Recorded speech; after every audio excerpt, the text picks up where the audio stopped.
Everybody sat Yeah, as far back as possible. that's true. Good evening. It's gorgeous here. My name is Brenda C Jones. I am the president of the board of the Kansas City, Kansas Public Schools, and I'd like to welcome you all out today. And so at this time, for me to say anything else, I have something already said that's been said, but I have a video and tells you the importance of the work, and you will see our people and what our young people and what we're about. Good afternoon. My name is Brenda C Jones. I am the president of the Kansas City, Kansas Board of Education, and I would like to welcome you to the Board of Education listening session. This month and next, as we begin the process of transitioning to a new superintendent, we're hosting listening sessions across Kansas City, Kansas, in order to hear what you want for your schools and for this community. Our district has a clear vision. We're striving to be one of the top 10 school districts in the nation. We know that we have achieved our vision when we reach our district goal. Every student will exit high school prepared for college and careers in a global society. We know our students are prepared when they graduate Diploma Plus. A student who graduates Diploma Plus will graduate with a high school diploma and one of the following additional endorsements: completion of at least one full year of college, completion of an industrial recognized certificate or credential, at least a 21 on the ACT or 1060 on the SAT, completion of a qualified internship or industry-approved project, acceptance into the military, completion of IB diploma program or career-related program, an approved plan for post-secondary transition. We will reach our goal through our mission, inspiring excellence, every grown-up, every child, every day. That work begins in preschool, where we work to build a strong foundation in academic and social emotional skills. At the elementary level, we focus on building strong literacy skills and leadership development. At middle school, our students experience project-based, hands-on learning, career exploration, and college and industry visits. As students enter our high schools, which are organized into career and college academies, they participate in real-world experience tied to their career interests. They get to choose the academy that matches their interests, from civil engineering and architecture to health informatics. From teaching as a profession or law enforcement and public safety, and for Sumner Academy students, the full International Baccalaureate Diploma. Today, we want to hear from you about our work and about how we can strengthen it. We look forward to hearing your thoughts and ideas. Thank you for coming.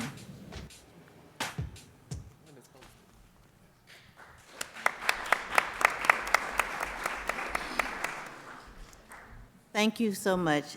And at this time, I'd like to introduce Greg Goheen, the District Legal Counsel, that will be the moderator for this evening. Thank you, Brenda. Is that working? There we go. Thank you, Brenda. Before I get going and before I start taking questions from the audience, we want to thank everybody for coming tonight. And this is the second of 4 scheduled listening tours that the district is putting on, the Board of Education is putting on. And the purpose is to give each of you, anybody in the community, the opportunity to come and engage with the Kansas City, Kansas Board of Education and to express concerns as well as good things that you have in mind for the district, things you'd like to see the district doing, things that you're excited about, things that you have would like to see done better, anything along those lines. This is your chance to talk to the Board of Education about those things. Before we get going, I would like to give each of the board members just a brief chance to introduce themselves, and I'll start off with Dr. Yeager. Hi, I'm Dr. Stacy Yeager. I was recently elected in November. I'm so excited to serve you here on the board. I speak a lot for working parents to make sure that you have a voice and access to the board, to make sure that your concerns are heard, and just to be there for you and to represent you. Thank you so much for electing me, and I'm happy to serve. Look forward to hearing from you guys tonight. Dr. Nguyen? Good evening, Dr. Valdenia Nguyen. I know many faces in the audience, but still welcome for coming out on a Monday evening. And while we have a written policy, I think it must be restated that we welcome all comments and feel free to say what's on your heart, and that there will not be any retaliation against you or your student, because many times people say, I'm afraid to tell you what I feel, because I still have a grandson in that system in the school. So rest assured, we are serious about hearing the positive and hearing the ways that we can improve. So thank you. Janie Humphreys? I'm Janie Humphreys, and I see some new faces here tonight, so that is always encouraging. Like they've said, we want to hear the good things and the things that we can improve on. And we are here for all 22,000 plus children, and we are just excited to be serving you. Thank you. Ms. Jones? Thank you. As I stated earlier, my name is Brenda C. Jones. I've had the pleasure of serving this board for the last 10 years, and it's my pleasure to be here to hear from you, to see how you feel about the district, improvements or things that we can change in the direction you'd like to see us going. So thank you again tonight for coming. Ms. Brown-LePage? I too would like to thank you all for coming out this evening. It's truly an honor, and it's even more an honor to be in Wyandotte High School, home of the mighty Bulldogs. Once a dog, always a dog. So kudos to the Bulldogs. Yay. But all kidding aside, it is important that we listen to you, hear you out, see what your concerns are. If you have suggestions that we could use to make things better, because we don't have all the ideas, but we're here to serve you. So again, we want to thank you for coming out. Mr. Brown? Good afternoon. My name is Harold Brown. I'm a new elected school board member. And I want to thank everyone for coming out, making the sacrifice to participate in this process. When I ran, I told, one of the things I talked about is having 21,000 reasons why I wanted to be on this school board, because I have an interest in the development of our children. I share that interest, I'm sure, with the community, and we have work to do. These are some exciting times that we have to really put forth a collaborative effort to make this thing happen. We can make it happen. We have one of the goals and the objectives of the public school system is to be one of the top 10 in the nation, and we have to work toward making that happen. And I'm willing to make the commitment to making that happen. Thank you. And Ms. Drew? I'm Maxine Drew. I am a product of Kansas City, Kansas. I taught 35 years in the district as a teacher in middle school. I'm looking forward to being a part of this board to help make some decisions, not only for our students, but for the teachers and for the other staff members. We in the community can do it collectively together, and we solicit your help, and we thank you for coming out, and we just ask for your continued support.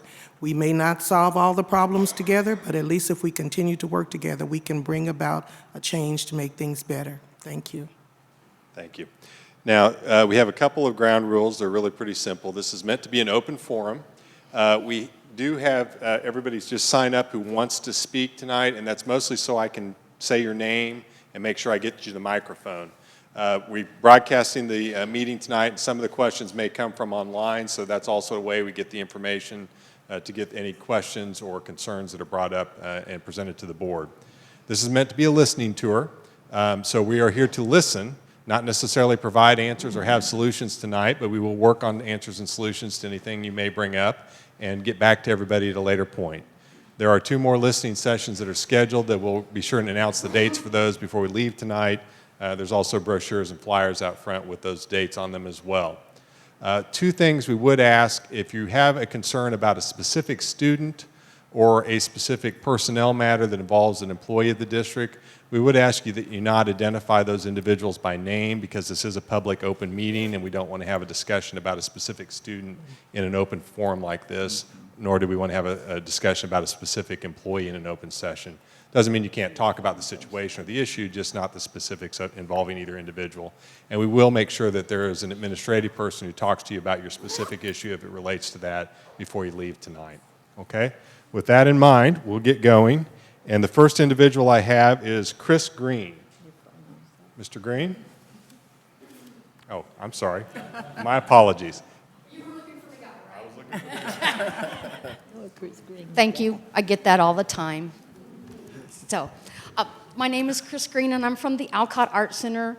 The Alcott, we obtained the building from the school district 17 years ago, and we turned it into an art center. We want to thank you so much for having these listening sessions. We have worked with the board for several years and are proud of the progress that is happening with our district. We would like to invite all of you to our opening day that we will be having at the Alcott on April 14th. And it will be hosting artwork from KCK school kids. It's from 6 to 9. A reception starts at 6:30 with all the artists and the students. We have some from Wyandotte, Washington, Argentine, and Ta Edison, and several more. They just have not gave me their names yet. We also, with us doing the artwork, we have galleries. We have 2 gallery spaces, and we have a theater. So we are, in the fall, we will be doing a Shakespeare in the parking lot production for theater people, for theater goers. And then we will also have a sports art show with a Wyandotte alum from 78. His name is Daryl Woods. And if anybody knows him, he's the Darth artist. And he will be doing a sports exhibit with us. So again, we just want to invite everybody to come to the exhibit, check out what the Alcott does, come visit with us, and we can just give you a tour and everything. Thank you. Thank you. Thank you very much. So next we have, is it Jose Rodriguez?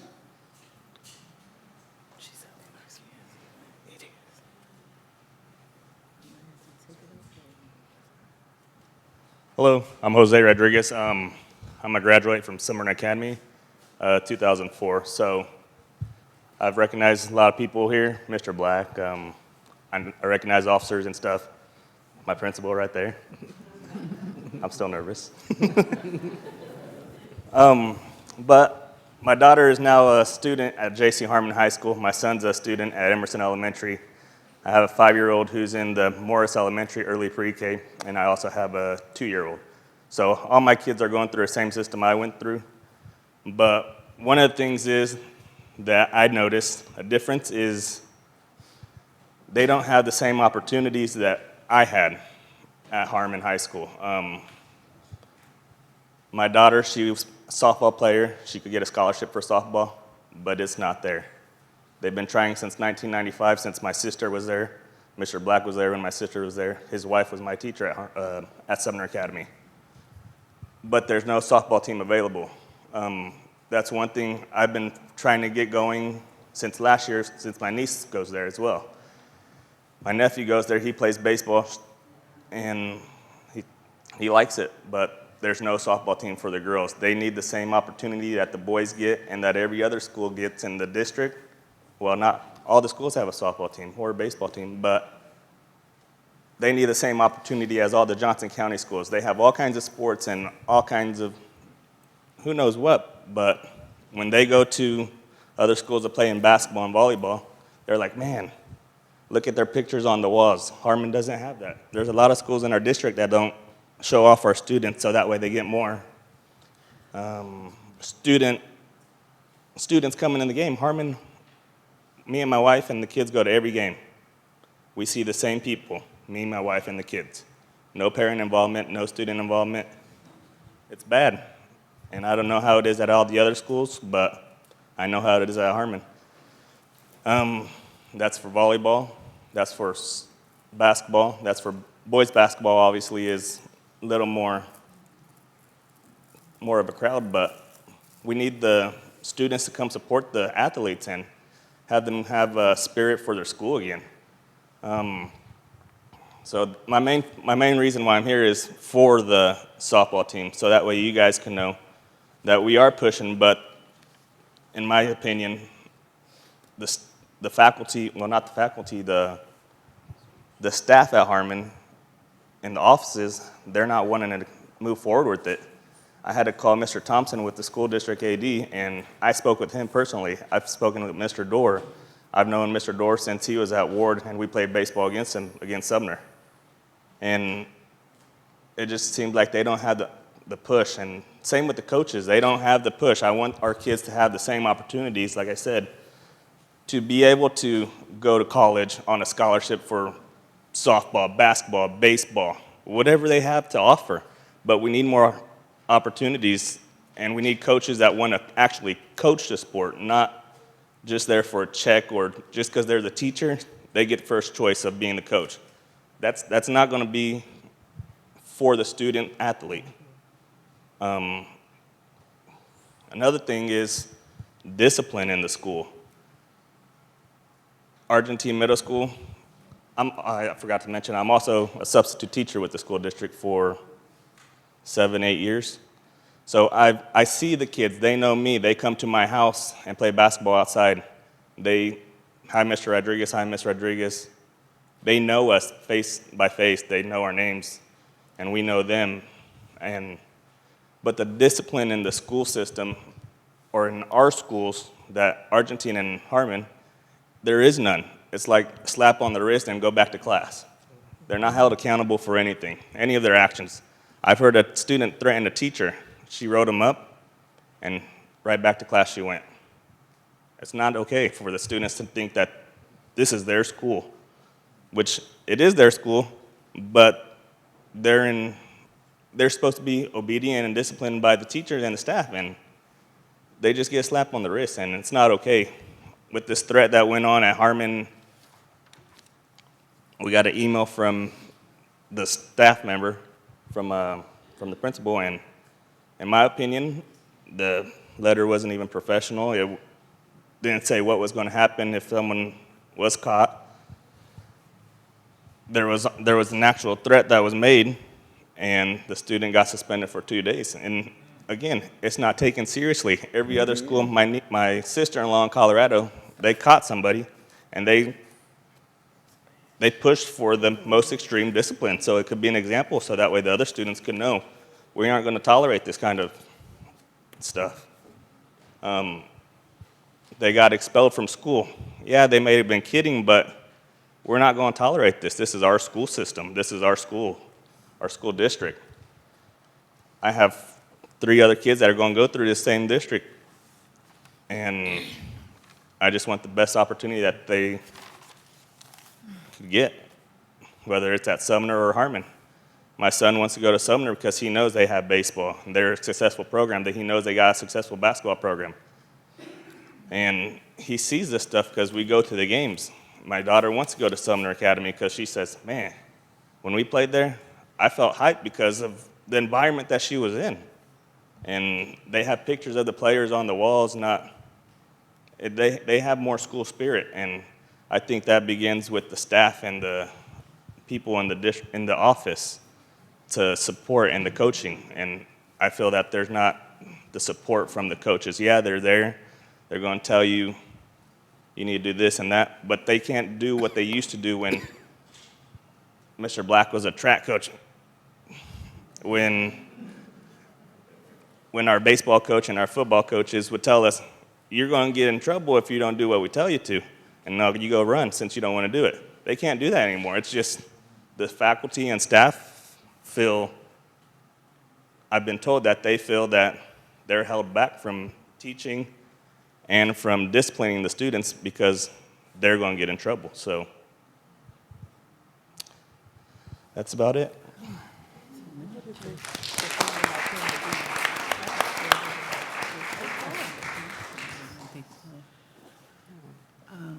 ask a question? Yeah. First, thank you very much. Let me ask a question to Mr. Goheen. What's the Title IX, Title 10? Title IX is a federal statute that talks about equal opportunity for sports opportunities, and not just sports opportunities. It also deals with academic opportunities in general for both genders, primarily. It's a non-discrimination statute. So are we under that stipulation? Oh, yeah.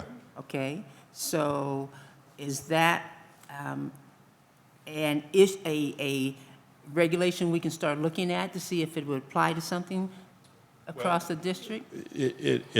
It does apply across the district. I mean, Title IX applies to the district. It applies to all public education systems, both at the college level, the collegiate level, as well as the K through 12 level. Title IX doesn't speak in terms of exact numbers or qualifications, so you have to have interest to develop programs, but if there are programs available, then you have to provide opportunities for students to participate in those programs. So is that a legitimate response to Mr. Rodriguez, that that is a starting place, not maybe the only starting place, but a starting place? I think that the first thing we would need to do is to take a look at what the programs that are being offered by the high school are, take a look at what the interest levels are, and then you get into funding and coaches availability and things like that. And this also came up at the very first listening system. It's hard to. It's a little hard to hear in here, so if you don't mind, we'll ask you to use the mic just so it can pick up. And one of the things that, when speaking with the faculty at Harmon, well, not the faculty, I guess the office people, they had mentioned to me, well, we don't want to start a new program such as softball because we don't want it to be a failing program. I signed a petition. I had my daughter and my niece have 126 kids on a petition at the beginning of the year that played softball. On that petition, I said, I need their name, their grade, their years of experience, and what their commitment level is. 126 students signed up. Wow. And it was taken to the office, and it was pushed aside. So at that same time, I said, what about a co-op with Sumner or whatever other school? It was pushed off. When I came back from winter break, what are we going to do? Well, it's too late. It's January 1st is the deadline for doing co-ops. How come it wasn't taken advantage of when you knew the opportunity was there? But the response that made me upset is, well, we don't want to have a failing program because then it's going to put the kids down. Well, Harmon girls basketball has won 5 basketball games in probably the time since my sister was there in 1995. It's true. Football program, same. Let's change the atmosphere. Let's get a winning program so that way we get more school support from the students. So. Before you leave, Mr. Rodriguez, could you, when they say there's a failing program, what is their definition of a failing program? They don't want the kids going out there and losing the game and getting killed on the scoreboard. Okay. My daughter was out there every single game and with all those other girls from the Harmon basketball team. They never stopped playing. They kept on pushing. And they were getting killed 16 to 75, 35 to 95. No matter what game. Against 2A schools, they got demolished. And a 5A school should never be demolished by a 2A school. Thank you. Thank you. Next, we have Pastor Roberson.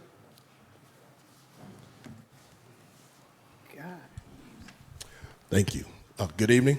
Good evening. Good evening, everyone. Well, first of all, thank you all for your service. Thank you all to everyone here that's with the district for your service. I didn't want to say it, but he brought that up about the sports thing. That wasn't one of my 3 points, but we run a competitive youth sports league here in Wyandotte County called KC United Youth Sports and Education Initiative. And what we found by the data is that kids in our community, the majority of the numbers, they love sports and the arts.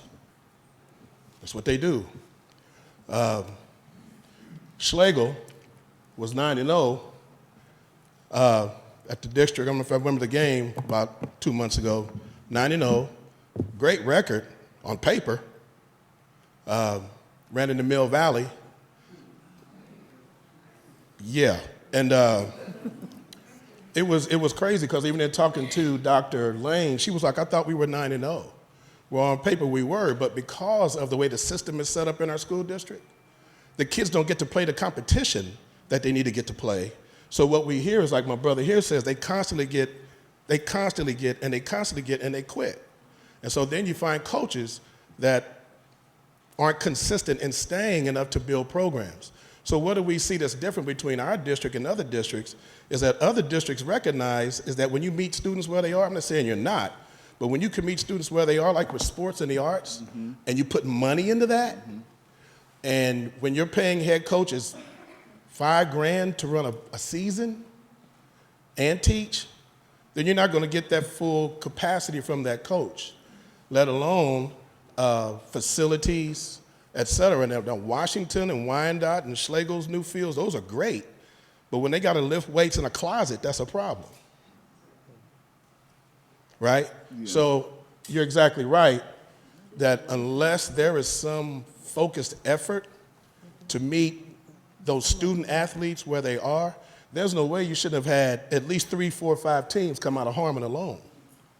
But it does take being able to commit the resources to those schools so that those student athletes, whether like I said, athletes or the arts, that they can come in and really be a part of that atmosphere. That was my first point. Now, second is, my question is, with the discipline in the schools, you just read my stuff.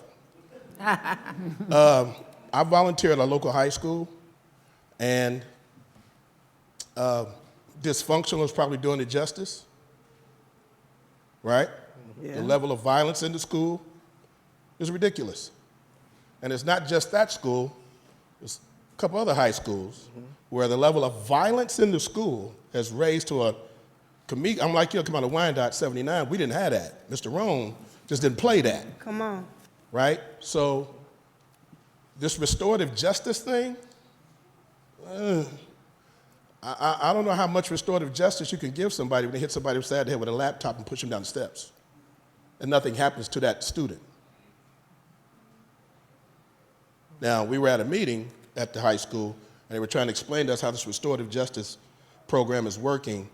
But what we have is, and what we're seeing is right now, that data that my man, Joe Strauss, put together, love Mr. Strauss for the work that he's doing, but that data is telling us something's not working. Because in the meantime, we got kids getting hurt. You got teachers, you got security officers that are being backed down by students. And this is coming from the mouth of a security guard. So when you have instructors that say, let me talk to you, but let me close the door, that's telling me something else. You know, when a teacher is saying, welcome to my zoo. Oh, Lord. I'm not gonna lie, I mean, this is what's happening. So my concern is, I know y'all have these every Wednesday meetings, but for what purpose? So if we got teachers, they got doctorates and masters, how much training do they need to deal with our kids?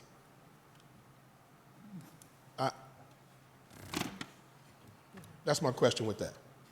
Number 3, how often are you listening to the teachers? Because there are teachers out here that want to say something, but they're scared to say something simply because of the statement one of you made earlier, I think it was Dr. Nguyen, because they're afraid of losing their jobs. I mean, when my phone has got text messages and emails, please keep it anonymous, am I right, brother? Please keep this anonymous, but this, that, and the third, woo, woo, woo, I can't say this, I can't do that. You can introduce as many initiatives as you want, but if the staff in the school ain't feeling it, it ain't gonna matter. So my question is, with this listening to us is one thing, but listening to those that you are paying to teach our kids, notice I said teachers get paid to teach, right, not to discipline. So when 70+% of their time is too busy disciplining our kids, that means that the kids that are making it and want to learn are getting left out. Right. And so when a teacher feels like he or she isn't getting back up, that's a problem.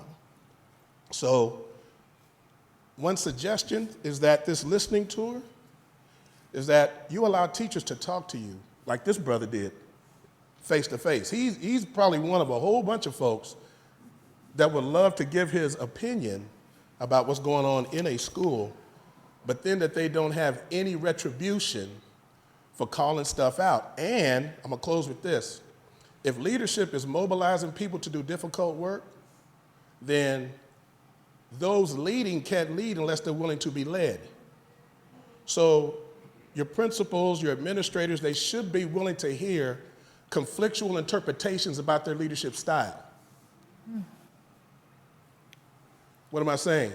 You should be willing to sit in front of your staff and get that business. If your leadership style is not conducive to help him or her do what they need to come into the classroom. So just a suggestion is just consider taking this listening tour in the house. And while they're listening, have the staff sit with you, the administration, so that they can hear from the people that they're leading to possibly help give our students what they need to make our schools be the top 10 in the country. Thank you. Thank you.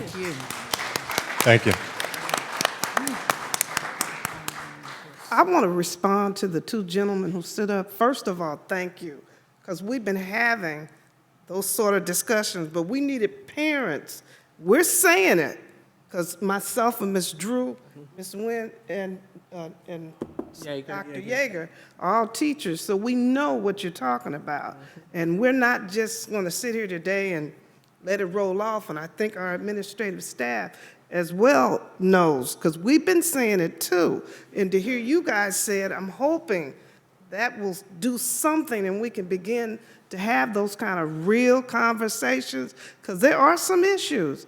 And we're not going to sit here and pretend that there's not. They are. You've expressed them. And that means we got to sit down. There's too many people in this room who are smart, who are caring, and really want to do something about it. And I think we can begin to have those kind of conversations. And you're right, we do need to reach out to our teachers, listen to them, and we're all going to have to be bold and brave and hear what needs to be done. And sometimes it's not what we want to hear, but sometimes the truth hurts, and we need to hear the truth. So I applaud you both and appreciate you coming out today and saying that, because we need it.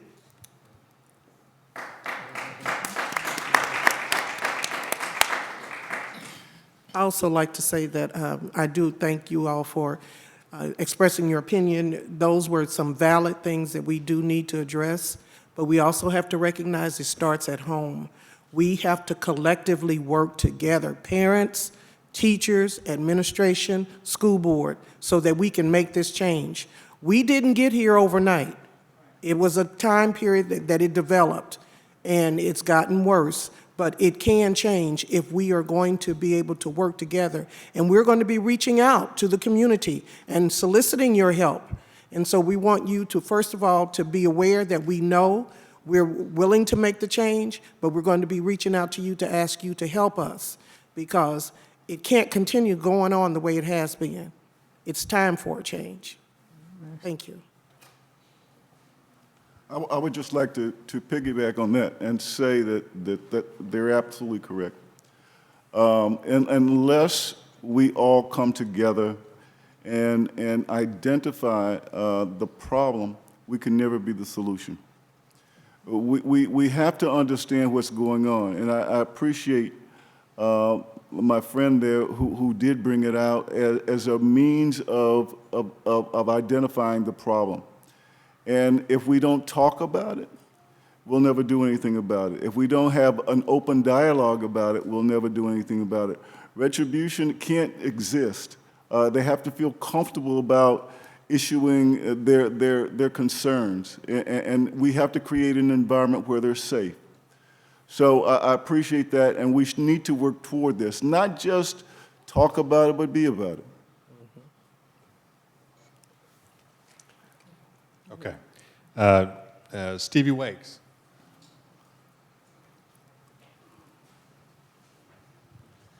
Good evening. Good evening. Many of you already know me. I'm a pastor in the area, have been for 30 years, celebrating 30 years next month. but also been a school teacher in this district here at Wyandotte High School. It's the first school that I taught at. I'm very pleased with the progress that the district is making. Very pleased with I want to commend this board for doing this. I think this is one of the most important things that you could ever do, hear from the community. I really appreciate the brothers that spoke because as a school teacher, I know that there were things that I wanted to say to board members and were afraid to say it. Afraid of my job, and I'm very pleased that someone has said, listen to the teachers, because the teachers really care about the students, but many times they feel like they cannot do anything. So I think listening to your teachers, and one thing, I felt intimidated when I was asked to do a survey as a teacher, and the survey was an electronic survey that you had a particular number, and they said, oh, it's anonymous. Oh no, I wasn't buying it. You're going to give me a number and then say I'm anonymous? I don't believe that. I'm sorry. I wasn't buying it. So I appreciate that coming from the community. One of my reasons for coming is what I heard about this forum, and my main concern has always been my concern, is the disconnect between the school and the community. The disconnect between the school and the community. There is no access to the school after the school day ends, unless there's an activity, a school-sponsored activity. My concern was I came here, me and my wife came here, and we said, hey, let's go for a walk. One thing that I love to do is spend time walking with family. Sometimes we take the kids to go walking with us.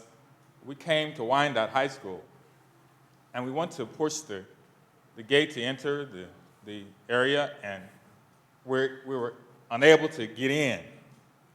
I said, wait a minute, do my tax dollars not pay for this building? Does my tax dollars not pay for the maintenance of this? Does my tax dollars not pay for the school that, And so I'm like, wait a minute, that's not right. I should be able to go in, take a walk around the track. And so what we did, we observed that there were kids playing on the soccer field. They did not get through the gate, they climbed the fence because they wanted access to play on the school grounds. If I go to Johnson County,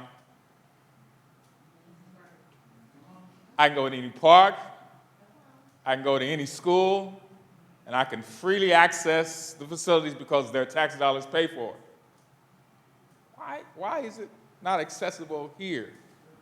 Why do we have our schools locked after school hours? And the thing is, I remember years ago, I was a community organizer with WISC, Wyandotte Interfaith Sponsoring Council, and what we did is that we said, wait a minute, we only got one swimming pool in this neighborhood, and it's a hot summer.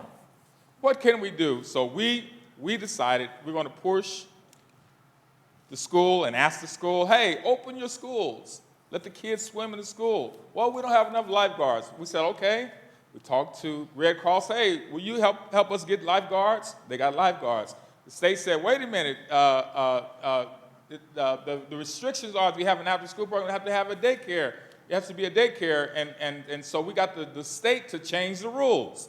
So I'm saying that when you come to roadblocks like this brother was saying with the baseball, and the brother was saying with the sporting events, when you come to roadblocks, find a way around them. Stop thinking inside the money box. If there's a way you can partner with the unified government, do it for the kids. It's for the kids. And I think we need to think about that. There's a way that you can do things for the kids. If the community wants it, you don't have to say we don't have enough money. You don't have to say we have a roadblock here, there's a restriction here. Let's try to work around those and try to get things done for the community. First of all, for the kids that live here and for the people that pay taxes here. Let's try to work around those things so we can get those. There can be a better connect so the kids won't feel like the school is like a prison that we go to every day. Thank you. Thank you. Well, I just want to say thank you too, because I think statistics show many of our kids drown because they don't know how to swim. And part of it is access. And also, you know, and again, I'm a senior citizen and proud of it, but we had summer activities, kept us out of trouble. So we've got to, you know, things do take money, we know that. But what I got from what you had to say is be creative about getting it done and connecting with the community. So I heard you loud. And I want to say thank you, too, for bringing up the access issue, because my daughter's on a track team that practices at Washington, and a lot of times that was threatened that we couldn't practice there because of open access. And you're right, the director did have a conversation with Washington, but it's important that we have access to our children. I don't know when that changed or why it may have changed, but we'll get some more information as to the access issue. And I'd just like to say, would you work with us? We appreciate the idea, but we need some help too. And if you would help us. Okay. Thank you. Okay, thank you very much. I'm sorry, I did not mention also, Great question. there's one other thing. Parent-teacher associations, from grade school to high school. When I was at Washington, my kids were at Washington, they had a school site council, and they were selective about, I felt, in my opinion, they were selective about who they really encouraged to come to those. And I felt that really we should be very, as you did, Ms.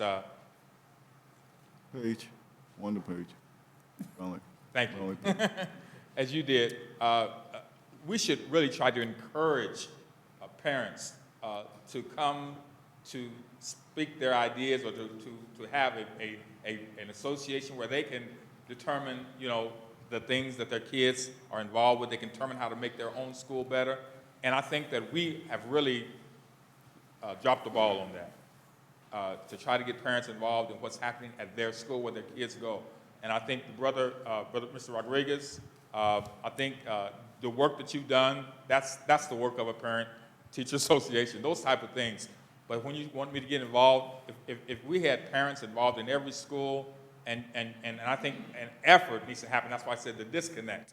If there's a real strong effort from the school to get parents involved, you know, not just when it regards a discipline issue, but when it regards the whole idea of the child's education, I think it's very important that we try to do that, make a concerted effort. And I think that's why there was a big push, a really push to have these meetings on YouTube to have access. Previously, the meetings was not accessible as they could have been, just like now. People are able to join us online. We're recording live stream. People can ask questions wherever they are. And that shows that this board that you elected in November and previously are committed to having parents more involved. And we're also committed to making sure they have access. So if they're not able to make it because they're working, they can watch the video, they can live stream us to be able to interact. So thank you so much. I really agree that we need that parental collaborative. Okay, next I have Dr. Clemens.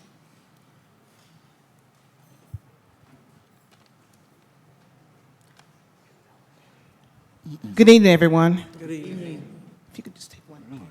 Thank you. I am Dr. Diana Clemens, the Executive Director and founder of Future Leaders Outreach Network.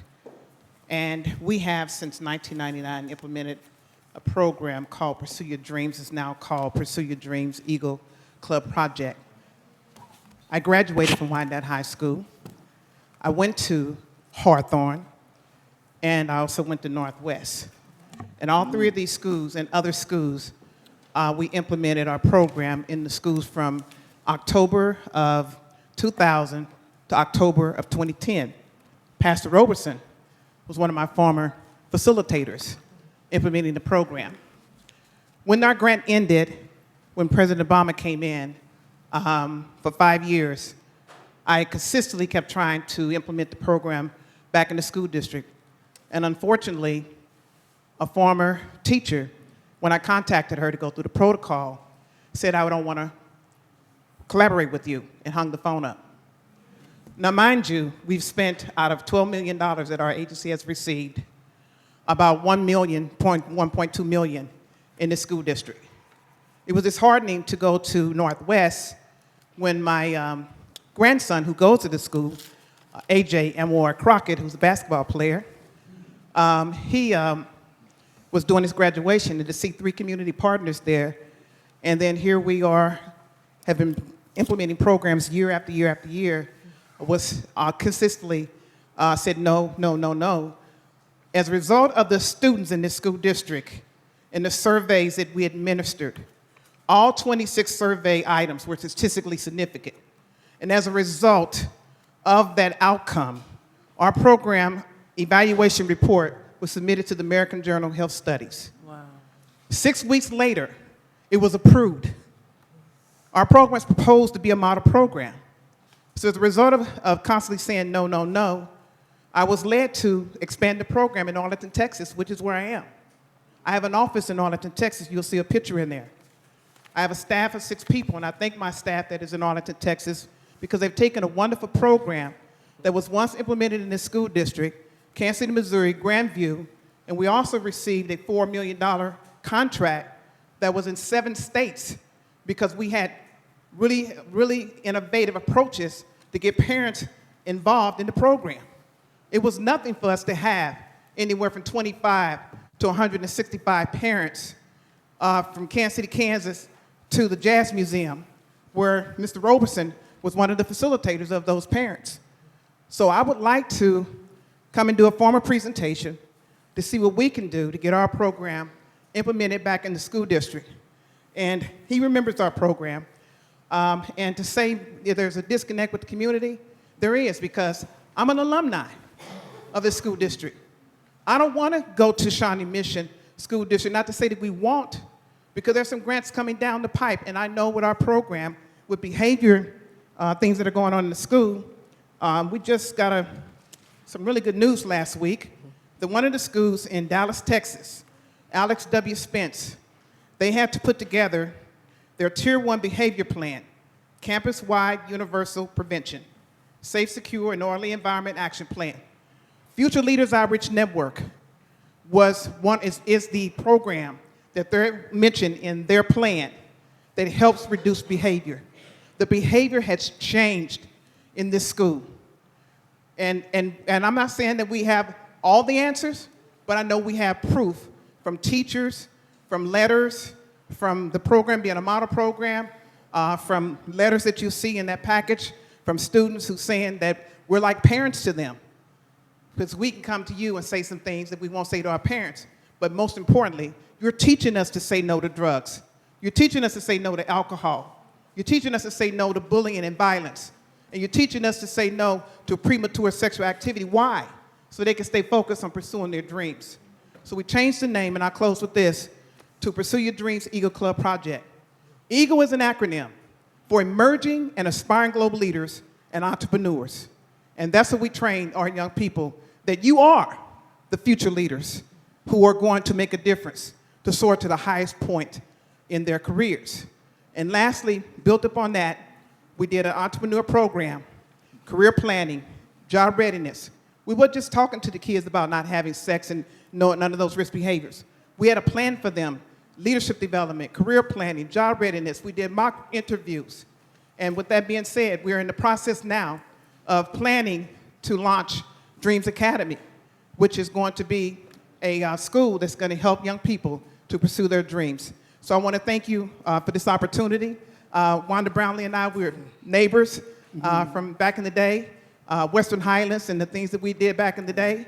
And I'm just excited that this is happening, and I want to get more back involved with the school district because I know that this program works. just like other programs work. Give us an opportunity. I'm 63 in August, and I don't want to keep running up and down this highway, even though I have staff down there. But this is home. This is home. And we need to be in this school district. Yeah. So thank you. Thank you.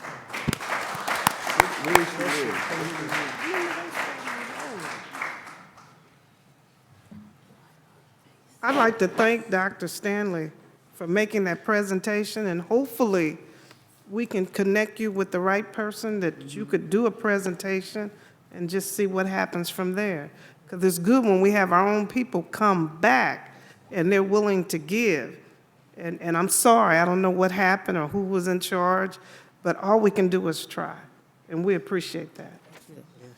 And I agree with her, and you know when we meet. If not, we'll let you know.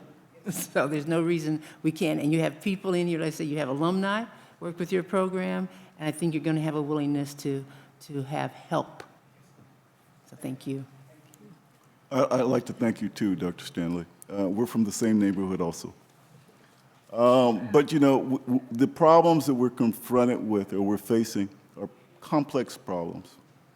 And I think we have to step outside the box, as my friend said, and we need some innovative approaches. And because we haven't done we haven't attacked or had addressed a particular solution, that should not deter us from trying something new. We have to. I mean, it's kind of a situation where things that are going on now aren't working. So we got to do something different. You know, as they said, you know, one of the definitions of insanity is doing things the same way and expecting a different result. So in that respect, thank you very much. I appreciate you. Thank you. Thank you. Next, I have Cheryl, is it Shellmeyer?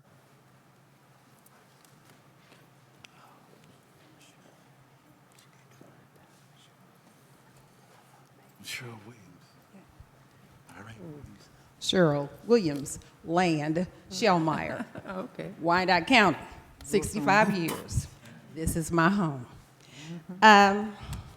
Former teacher, Shawnee Mission School District. KCK wasn't fast enough. Okay. I went there for 20 years.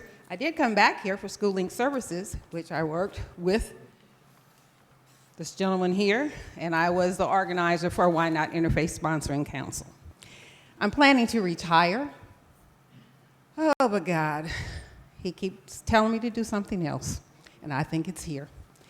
So anyway, on behalf of some of the teachers, I understand that this past semester, actually 2 weeks ago, a classroom teacher was asked to do the enrollment of the students. They were given a day to do the enrollment. Now, you know, all students don't come to school on that day.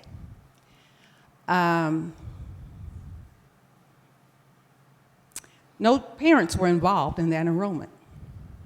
This is high school. This is the rest of their life. No counselor was involved in that enrollment. The teacher has to sit down with each student, which she's more than happy to do, but it's not her job. You have counselors that are paid twice the amount of a classroom teacher, and they don't have a thing to do with the students.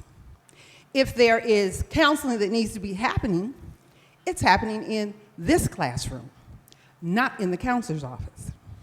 We're in academies. They're not in charge of the academies either. So we went back to school today, right? And this student wasn't there at enrollment time. So what time of the day am I supposed to do enrollment with this student that has to be done? And you can't pass it off to the counselor because that's shirking your responsibilities. Whose job is it? That's just a question I had to ask. Put it on your agenda, please. And the school is J.C. Harmon. Okay. Now, our community, we're talking about access. The YMCA has just closed. We have 4 buildings. We have 4 gymnasiums. We have 2 swimming pools. We have lots of fields. Unified government pays money or gets money through Park and Recreation that nobody accesses because who knows what they're doing, when they're doing it, where they're doing. Partnerships are available. We can work with you to have a conversation if you like, if we can open our access. Because I, too, am a walker, and I used to do Kansas City, Kansas Community College. Well, they closed that off, too, for soccer and everything else. And so we have nowhere to walk except the streets. And if we want this to be a healthy campus community, we need to be a part of that. And about your listening to the teachers. Do not tell the principals when you're coming. Just drop by. Because I know some were given scripts to talk to you about. And talking points. So don't let them know you're coming. Just bust by, see how life really is. Thanks.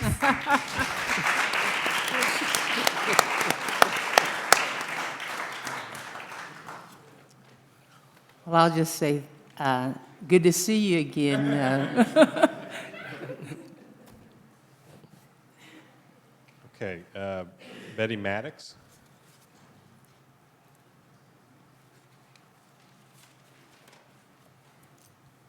Betty Maddox, community activist. I don't have a lot to say, but to the board I say that you can see by the number of people that are here, and some still probably are on their way, they have a lot of concerns. And a lot of concerns have been brought to you. And now we're asking as a group, I hope that everybody's behind me when I say this, that we need help from you guys. You need to step out and help us. And in years and years ago, I'm a graduate of Sumner High School. When Sumner was built, there were a lot of things that needed to be put into the building, and we went to the community. I'm saying we, I wasn't involved in 1904. Okay. But the community came forward, and they did an exceptional job in putting things that was needed in the college. And the reason that I know this is because I am the traveling archives for Sumner High School, and I have a lot of history that I know about that happened. And things that were needed, the community, once asked, they came forward to help out. So what we're saying now is we're coming to you with all of these problems. Our children are out there. They need things to do, or else they will get out there and get in trouble. And if it's activities involved, whatever type it is involved, it would be an asset to help out our children. And we're coming out with a cry to you to get involved and to do something. People are here, they're available to help you, and you're the ones that take the first step forward. They're out here, and that's the reason why they're here, because they're concerned about various issues that are involved, and that's what I need to say. Thank you. Thank you.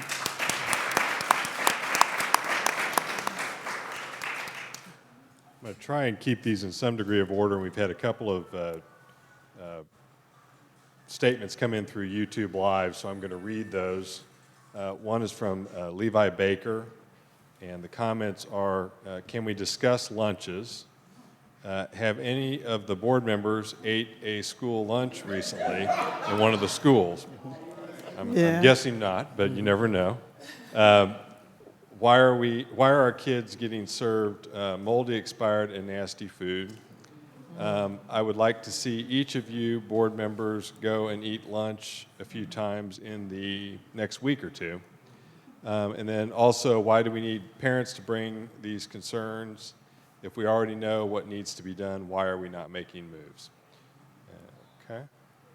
And I would like to address why we're bringing the talking tour.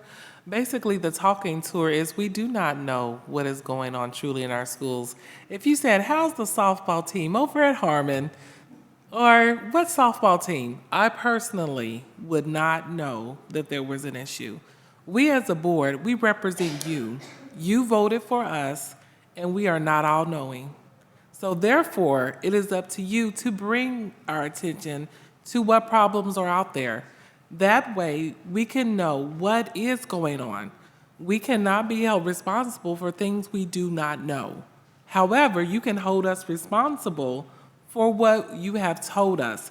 If you come to me and say, board member, what has been done about that softball issue? What has been done about the discipline? I, as a board member, have a responsibility to say, we as a board discuss the issue and these are the problems, so you can hold us accountable. But what is not fair is if you assume, we cannot assume that we are all-knowing. So again, we thank you for being here. We thank you for being online. Feel free to keep asking those questions so that we can be the solution to some of those problems. Okay, I'd just also like to say, I retired in 2013, and yes, I did eat the school lunches. One of the things that I think we do need to address that, and we all recognize that these things were already in place when we got here. So what we're trying to do is to listen, to try to make some changes. And as I said before, collectively, we can do this. I came up through Sumner High School, whereas we walked out one day because, in 1969 because we couldn't get trays to put our lunches on. But yet, the community came forward and helped us, and we did bring about a change. So we thank you all for coming and giving us your feedback, but we're going to need your help. And I think we can all do it because from these listening tours, we're learning, and there is a viable group of people who want to be a part of it. And I think we are going to be able to reach out and make these changes and open these doors so that we can not only bring about active involvement among our teachers, among our counselors, among our administration, among our school board, but we're also going to bring about a change to stop that discipline within the schools that seems to be a major issue that's going on, but also recognize we are going to do what you are asking us to do to the best of our ability. Thank you.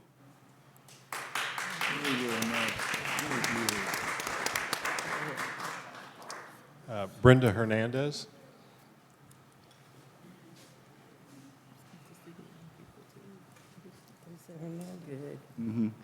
Hi, my name is Brenda Hernandez. I'm a senior at J.C. Harmon. Last year, we tried multiple times trying to make a softball team, and we had like about 43 girls interested. And we told administrators and everything that we had interest. So they told us that we had to become a club first in order for us to become a team, and that we had to show interest, and that we had to do like all this paperwork and stuff. So they just had us going back and forth. And this year we tried again because last year they told us no, and we had started practice just so we can be in condition in case that we do get accepted. And we had community support from Kansas City Community College. They were willing to give us some of their old equipment that they had so we can practice with. And then we had the chief of Kansas City Police Department.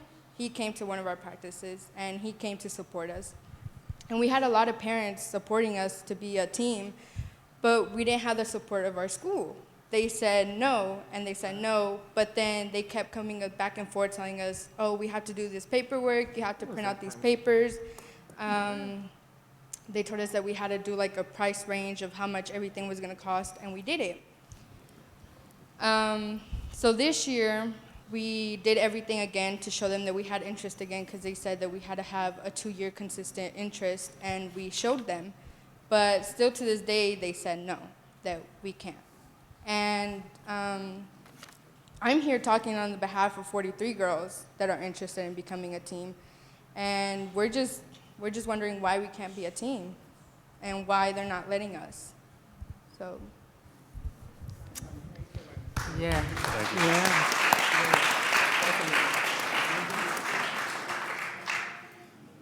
We don't want you to think, Ms. Hernandez, that we're not concerned, because This is our first time hearing this, and we are going to ask those questions because you put it right down. Why can't we do this? If you've done all this, and with Title IX, I always thought there had to be some way you have to make arrangements. So we need to talk to the powers that be and try to figure out how we can help you out. Yes, sir. One more thing with what she said. Every time I asked the school, it was a money issue. We don't have the money. We don't have the funds. Harmon volleyball team was supposed to get new uniforms this year. They never got them. But the volleyball coach, girls, we have new uniforms coming. They had tape on the back of their jerseys. Never got the uniforms. Asked the coach at the end, he said, what happened to our uniforms? No money.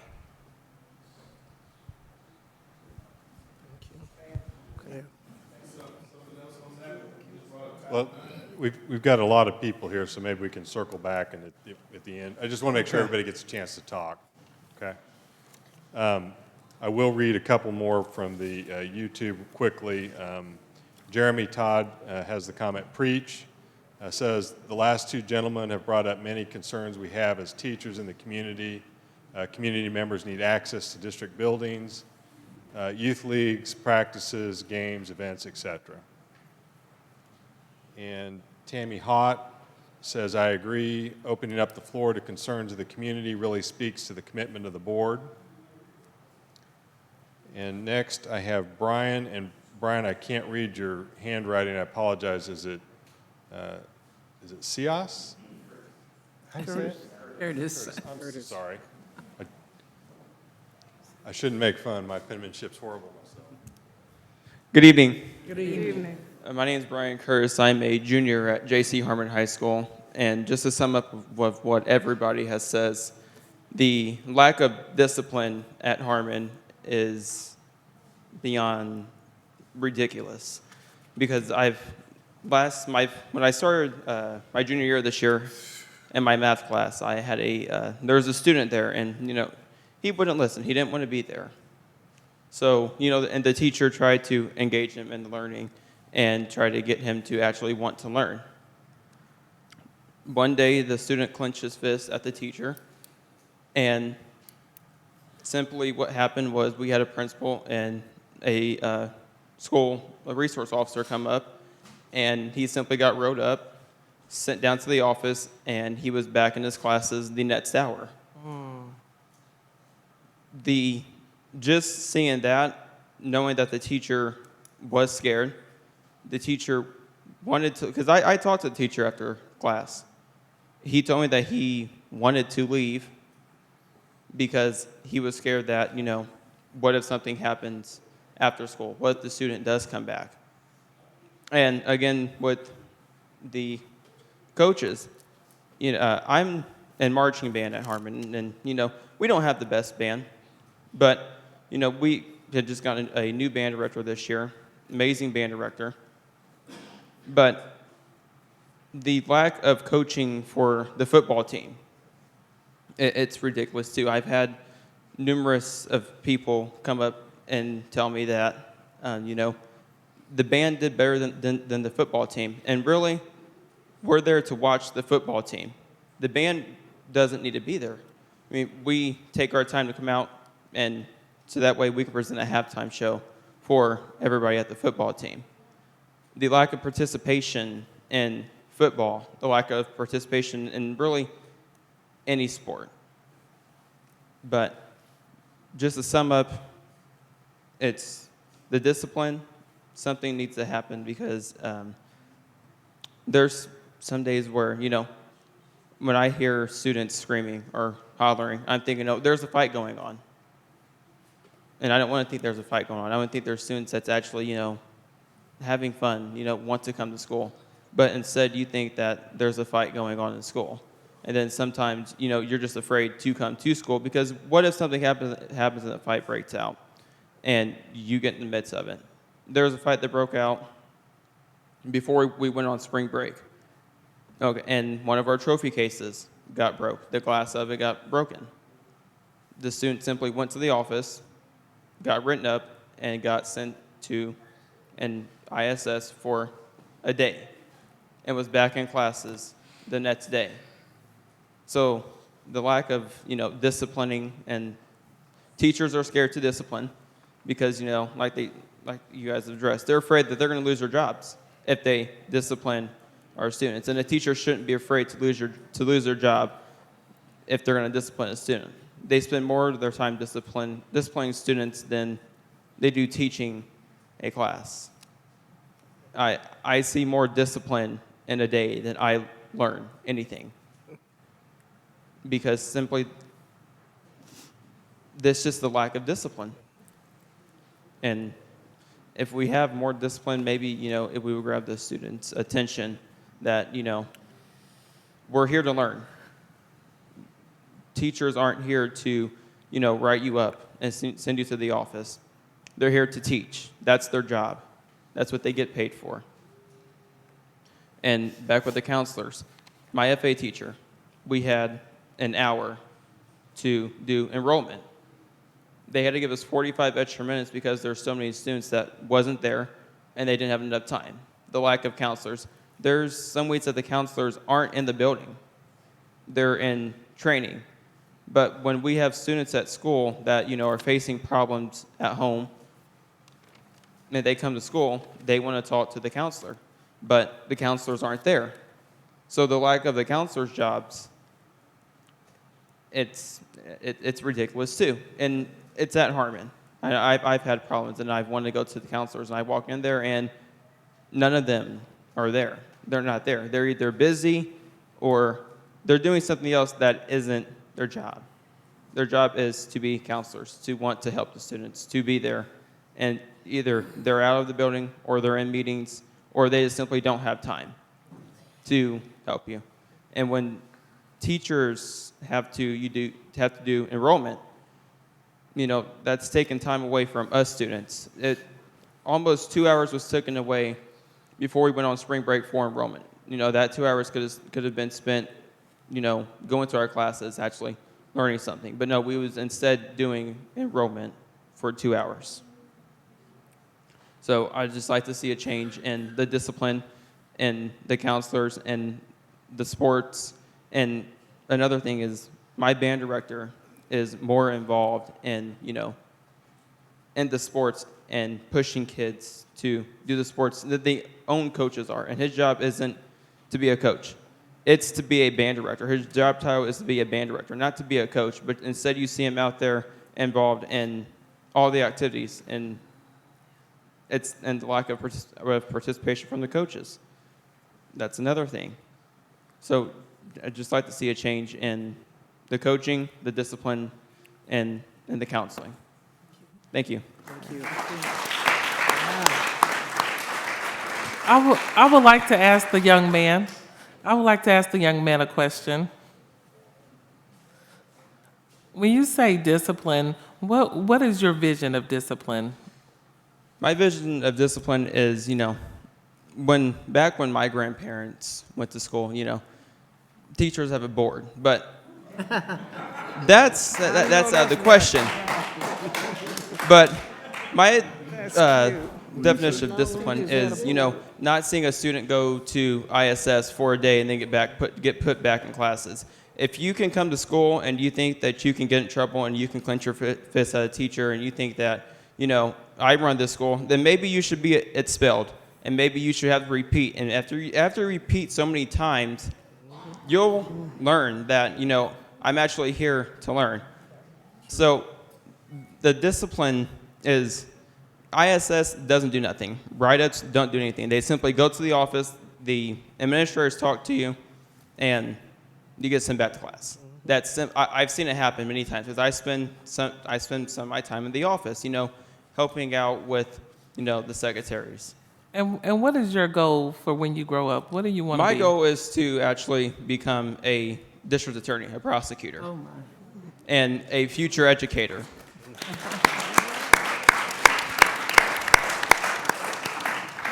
My goals are to actually, earn a PhD.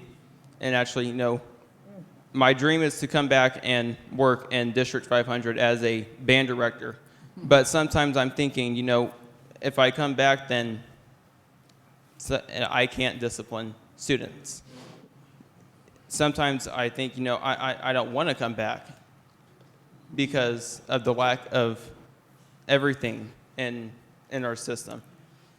And just discipline, the ISS doesn't help. The write-ups don't help. Once you actually, discipline and, maybe, and I'm not saying that, expel each student that does something wrong to just expel them and make them repeat. But just to get rid of the ISS and the write-ups, because they don't help. They don't help at all. It's simply a teacher that's taking, 45 minutes to do a write-up, send it to the office. They call the student, they talk to the student, and he or she gets sent back to class. They get sent to a room, they sit there, and when the bell rings, they go to their classes. And that doesn't solve anything at all. The write-ups don't solve anything. So my discipline is to actually, start expelling students and, have them realize that have them realize that, we're here to learn. There's students that are here to learn, and some of us want to learn. And that discipline is just, it's beyond, and I hate to use the word ridiculous, but it's ridiculous. So just to see more discipline, if expelling kids, if that's what, administrators have to do, that's what you have to do to get the students to wake up and realize that, you're here to learn. They're not here to, clench your fist at teachers, talk back to teachers or anything like that. You're here to learn. They're here, they get paid to teach you, you learn. They're not here to, discipline you. That's why you have parents. Parents can discipline you. But teachers aren't paid to discipline. They're paid to teach. And as a future educator, I'm going to go and do my job to teach, not to discipline students. And I was drum major this year for, the marching band. And as drum major, you expect to see just a little respect from the students. There was no respect at all.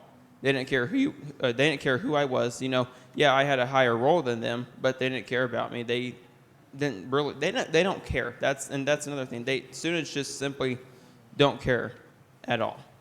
They think that I can go and clench my fist at a teacher, and then I get wrote up and I get sent back to class, and they're going to keep on repeating it and repeating it and repeating it, and the more they repeat it, the more we're going to lose teachers.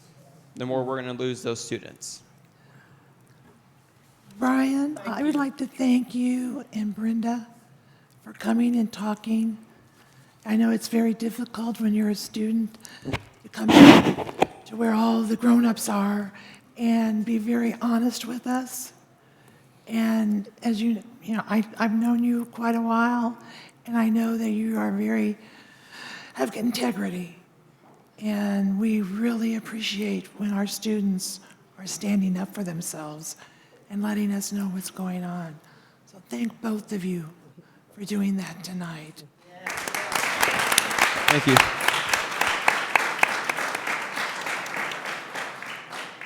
I would like to thank him also and everyone who spoke today, because some of us have been saying this, but they needed to hear it from you.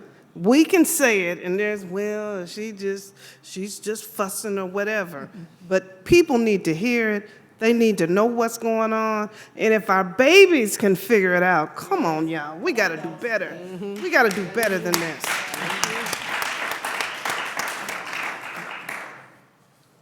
Okay, next I have Keith Thompson. Okay.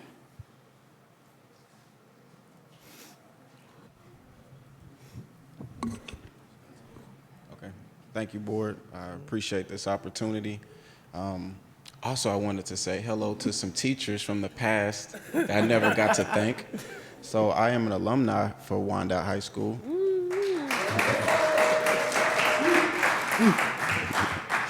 I graduated in 2004, and I wanted to come speak on the perspective of what has worked from Wyandotte High School. It wasn't easy going through here. I went all 4 years. It was pretty tough, and as a kid, what I could see is there was a really big gap between the youth understanding adults and vice versa. So I went my entire 4 years stumbling and bumping my head and kind of fell through the cracks sometimes, but I pursued and went to Kansas City, Kansas Community College. Hey, Miss Mary. Still felt like I could create something for what everyone is talking about right now in an independent way, because a lot of our solutions can be done in-house. We don't have to ask or look for money or help outside. So that's what I came to speak on. Some of the dedicated teachers that kept me in school, I want again, thank you, and I created this for you. So I took it upon myself, me and my family and friends. My entire life has been a mentoring experience. So I created a nonprofit organization called the Blue Collar Group. It's blue with no E, and the concept behind it is when you think of blue-collar workers, you think of the hands-on careers in our community that go unnoticed. Plumbers, roofers, concrete layers, things of that nature. And kids aren't attracted to these careers because we're not promoting it in a positive way as far as an athlete or an entertainer or a musician. So I created Blue Collar Group, and our mission is to expose at-risk youth ages 11 through 23 who lack vital resources to successful career exploration options. So we have created pretty much a platform to engage with the community, engage with families, and engage with teachers in a way where there's no red tape, and we're flexible. So we're creating a mentorship program to where we have people stick with the school and work with the kids. On our team so far, I have a behavioral specialist, we have a nationally certified counselor, and we're working on a therapist at this point in time. What we found out is hearing a lot of experiences from the younger generation, chronic illness. Chronic illness may start wherever. You have to find out each person's problem. So with a chronic illness going on, not to say that that person is bad or they have a problem, but there was an issue sometime in their life.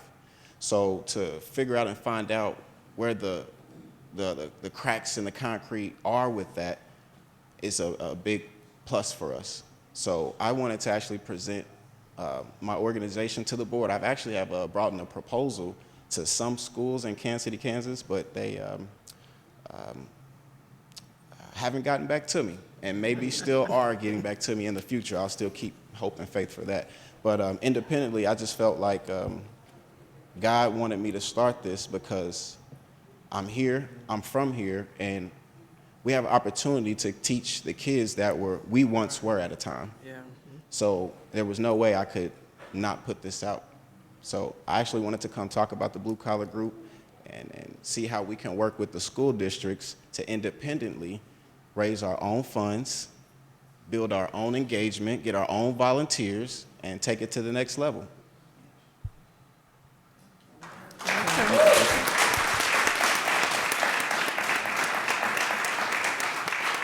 Before you leave, just so that we'll know where those proposals are sitting, what schools did you present them to?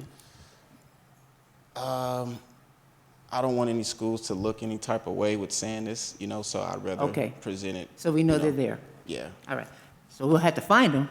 Oh, no, I can still get it to you up front. I'm ready, but. Or off camera, tell us. Yeah. Thank you.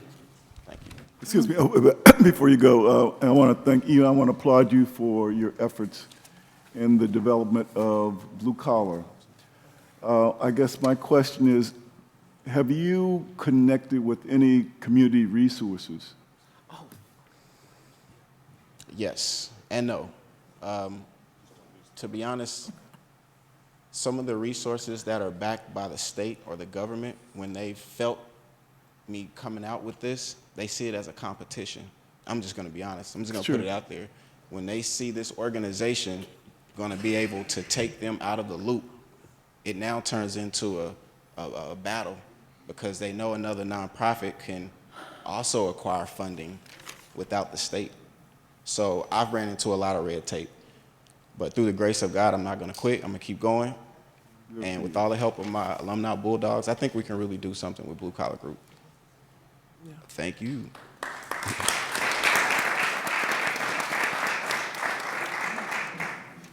So, you know, you talked about the elimination of the stigma related to blue-collar jobs. Okay. Now, what are you doing in that respect? Are you doing any training? I'm glad you said that. Thank you for asking that. Sure. With pushing and pushing and pushing, kind of not being accepted from a lot of schools because of whatever reason, finally a school in Missouri accepted us. And I'm just going to not say their name, but yes, we actually were written into their grant. We purchased curriculums directly for the need. So we have a curriculum, it's called Parental Involvement. So we're actually running an event, a training and mentoring event that we're launching on our own with this school, and we're inviting parents and teachers to all come out together and interact in a fun way. Also, we're working with the Missouri Highway Patrol, and we're building our own component to recruit. So we're going, anyone that goes through our application process and they want to be a part of us, we will do the background checks through fingerprinting. So we're actually creating our own components to run a self-sustainable system without the government's help or funding. That's great. That's really great. That's good. You know, I think as a community, we really have to look at the value of peer mentoring. And we need to show an example of, a lot of times, you know, we hear about success, we see success on television, but it's nothing like becoming attached to that particular kind of design for success. They need to know how to go about achieving success. And there is nothing more powerful than mirroring that concept, showing them, hands-on. This is what it's all about. And so often, everybody is not impacted by the school system. They need to go, and then even if they are, a lot of times after they leave the school system, they're just out there. We have to do so. I want to applaud you for doing that. Especially a young man who has a good concept, who is working diligently to make something happen positive. That's really admirable. Thank you. I appreciate that. Thank you.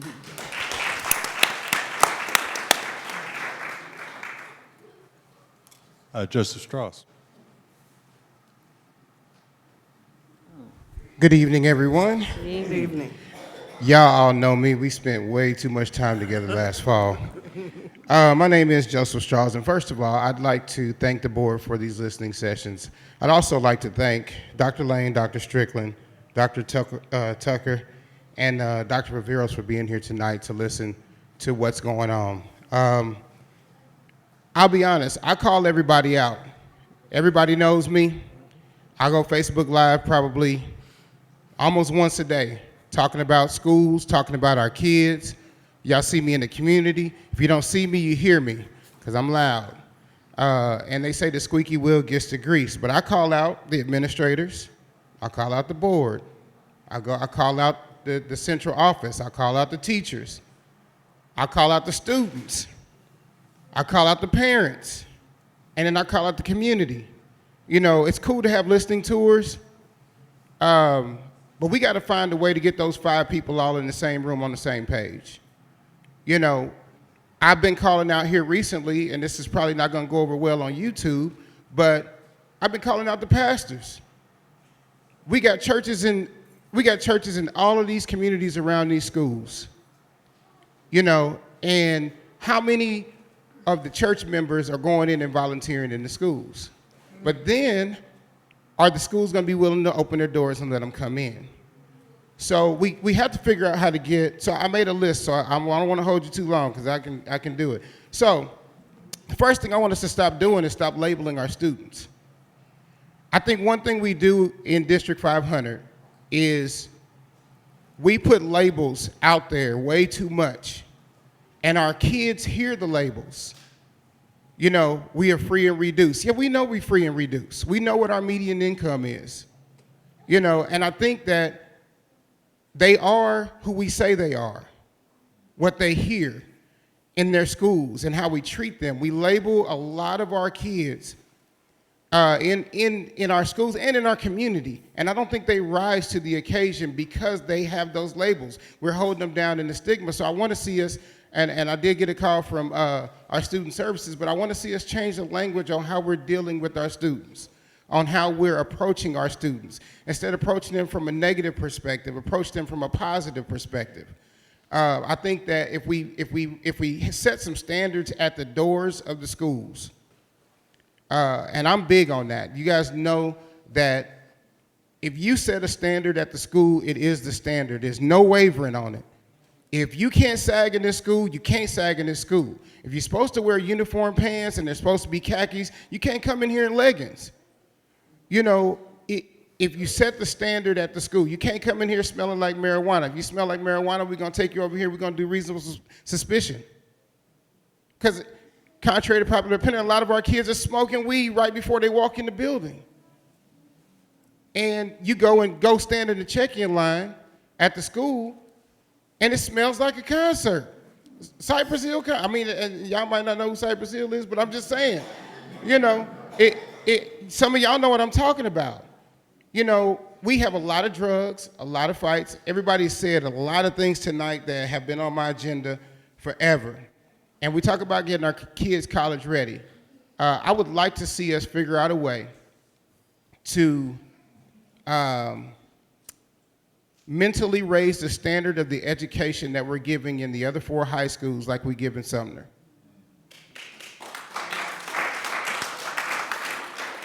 Now, I didn't graduate from Wyandotte, even though everybody says Wyandotte and everybody go woo, woo, woo. I graduated from Sumner Academy, and I loved that school. It prepared me for life. It prepared me for life, but it prepared me in a mentality, not just the books. When I walked through the door at Sumner, there was a standard set, and they don't fight because they don't want to get kicked out. They don't fight because we've told them that the education they're about to get is going to set them up for the rest of their life. And that's a different mentality, because you can have a kid that goes to Sumner, doesn't make it on grades, go to another high school, and within a week or two, they're in an altercation. And it wasn't that they didn't get kicked out of Sumner because of it's the standard that's set at the building. And I like, Wyandotte's doing a good job right now. Wyandotte's doing a good job. I haven't personally been down here, but I know people who are here. They have set a standard in this school. And this standard should be at Harmon, Washington, and Slagle. Best practices from whatever's going on right here needs to be shared in those other 3 high schools. Couple more things, and you guys don't have to respond to this. African-American male administrators. We have 5 African-American male administrators that went to school in Wyandotte County, that taught in Wyandotte County, and they're in 5 districts all around Wyandotte County. And I'm saying that because sometimes we need to show our young men and our young women what they can be. And sometimes those African-American males make the difference. Felton Denham was my vice principal at Sumner Academy, and he could say some things to me that other people couldn't. And he kept, we all thought he was picking on us, but he kept us in line. There is a relationship. We are a 30-30-30 county. Everybody knows that. Our administration needs to look like that. Our board is starting to look like that. You know, we don't have a Latino up there, but you know what I'm saying? We have to figure out a way to keep these African American males and Latino males into some administrative positions. Our school pride is terrible. We already talked about that. I'm not going to go around, but I'd like to see us just get back to basics. I don't want to reinvent the wheel. Discipline is discipline, like they've been saying all night long. You set a standard, you hold it. We could go on and on about it, but like you said, the teachers are scared. The teachers are scared of the students. The teachers are scared of administrators. The students are just doing whatever they want to do. And the result is, when I go to talk to colleges, they aren't keen. I'm a full-time student right now at KCKCC. And the problem we have coming out of school is our kids aren't lasting a semester. Maybe two. I went down to Lincoln University, and one of the staff down there told me, we just don't have high hopes for kids coming out of KCK. They only last one semester. We give them scholarship money and everything. So I think everything that's being said tonight is a community issue. It is me and my friend, Mr. Roberson, we have a meeting this week, praise God, with the mayor, because we're not just stopping talking to y'all. It's a community issue. And we got to figure out a way to change the mentality of this community, all the way from 1st Street, all the way to 435. So that's it.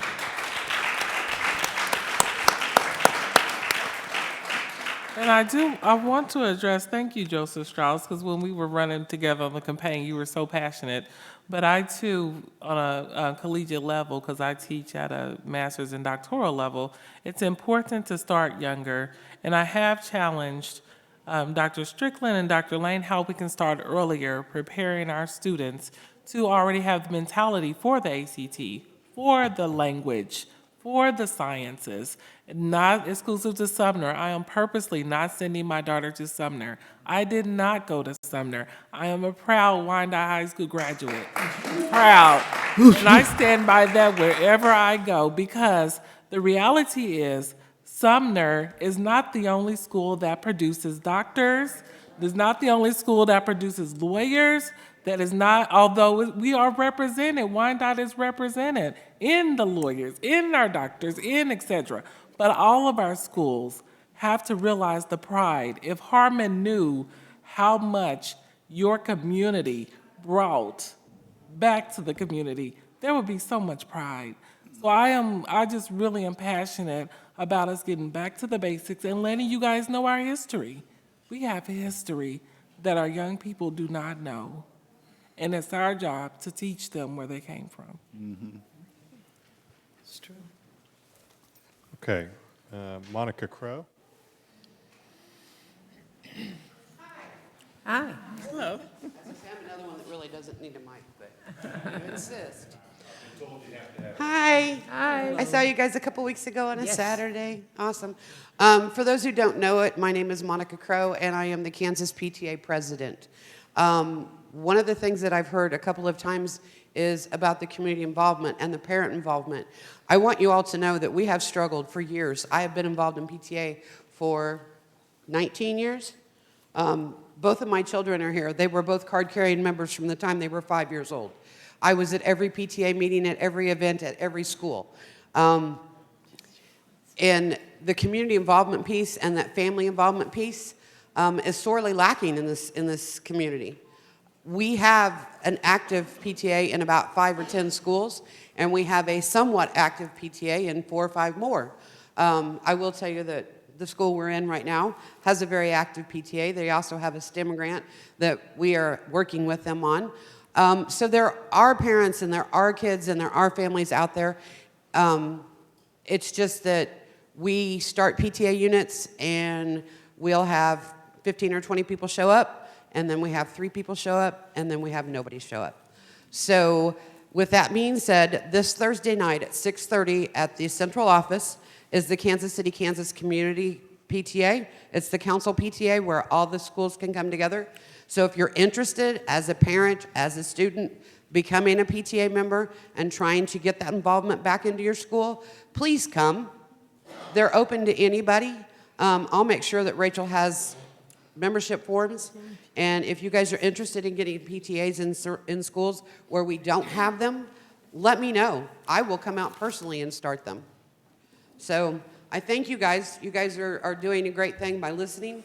And there's so many people in this room that have the same idea. There's no need for us to reinvent the wheel, but for some reason, we keep doing it.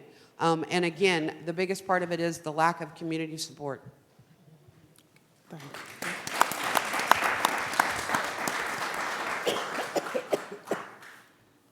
Okay, I've got another one.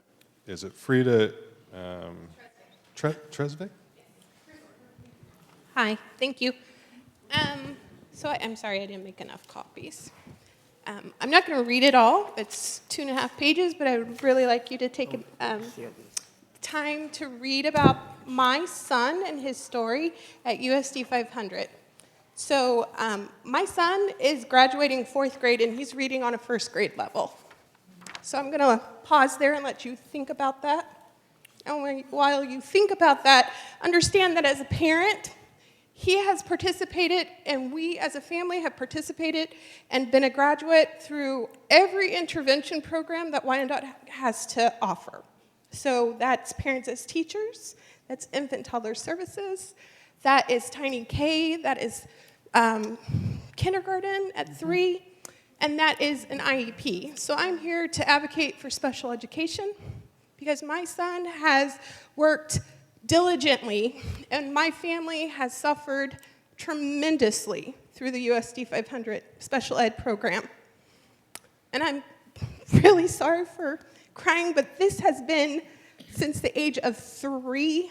We are now going on 10, and I have worked and participated, been a member of PTAs. I have gone to parent-teacher conferences. We have annual IEP meetings. And I am still struggling to get the services that he deserves. You have a collaborative for special education that is sorely undersourced. Your teachers are sorely not trained to teach children how to read when they have special needs. And I'm not talking about a special need that is medical. I am talking about dyslexia. That is 1 in 5 children in USD 500. That is 20% of your population that you are not teaching properly how to read. So we're talking about getting back to basics. I have struggled, I have begged, I have pleaded. I have gone to many of medical appointments to get the diagnosis that everyone says, oh, well, we don't do that. We know, well, he's just a slow reader. We'll get that. We'll get there. I have allowed you years to do it your way. And I understand that this is a community. I understand that this is an IEP partnership. But if I feel like, as a parent, I have to have a degree in special education and a law degree to get you to respond to request appropriate medically diagnosed requests that is telling you exactly what this child needs. And that I am being told no, because I am being told no. Because there's not funding. Then you need to really look at what your goals are. So, again, thank you. Please take a few minutes to read 2.5 pages of 9 years of struggling. Thank you.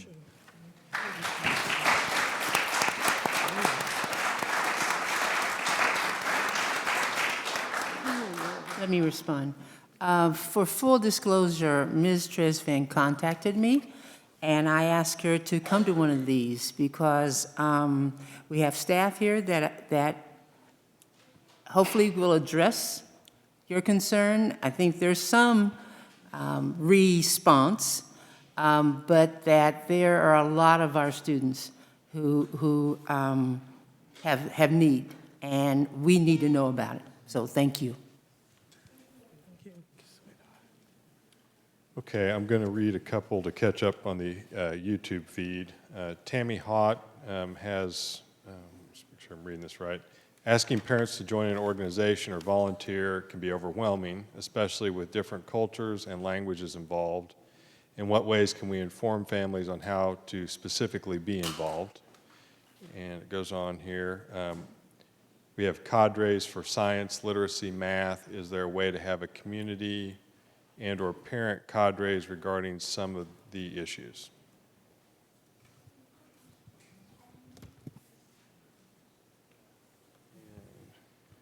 We have another one who indicates, let's see, is it Robert Figuerino?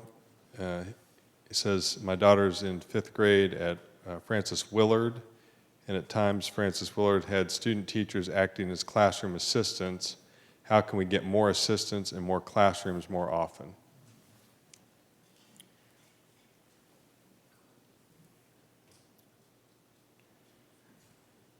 This one doesn't have a name, but it says bus drivers, nutritional service employees are not paid for national holidays. Is there a reason for this? And On that one, I just was asked that about a month ago, and I was unaware. I assumed that everyone was getting paid. And it was brought to my attention that the bus drivers, the food service workers, when there's a holiday, they don't get paid. If it's snow days, they don't get paid. And these are some of the same people who tax money is being taken out of their checks for the bond issue. So personally, I think we owe them something. We ought to be able to work out something. Because, you know, they're only working so many hours, and they're losing a lot of pay. And your heart goes out because, remember, 3 people in this county employ most of the people who live here: General Motors, KU, and the school system. And people have to survive. So I don't know who we need to talk to or see what's going on or what the law is. I don't know, but that was brought to me, and we want to make sure we try to address what we can and find out what's going on. Well, the employees are being paid according to the law, but whether you set policy differently than that is a board decision. So ultimately, it's money. Okay. I have a quick question for Ms. Tresvant. Now, does parent and teacher, does that component end and after they start going to school? The parent-teacher component that you spoke about? Yeah. Okay.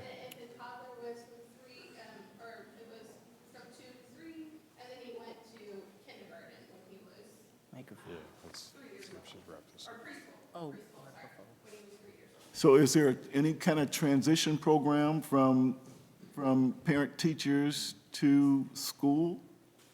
Transition? Yeah. So we transitioned just because he aged out of parents as teachers. And so it's a parenting education program, parents as teachers. Right. And then infant toddler was just extra therapies that are offered through now the school district. And then we transitioned to the preschool over on 55th Street.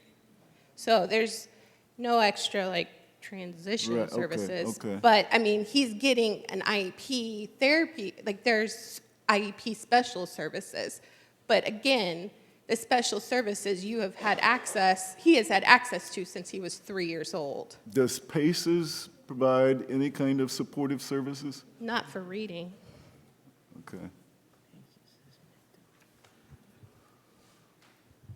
There was a question, they didn't hear your response, and I'm not taking away from what you were saying, but on the other issue of the bus drivers and the You'd asked the question.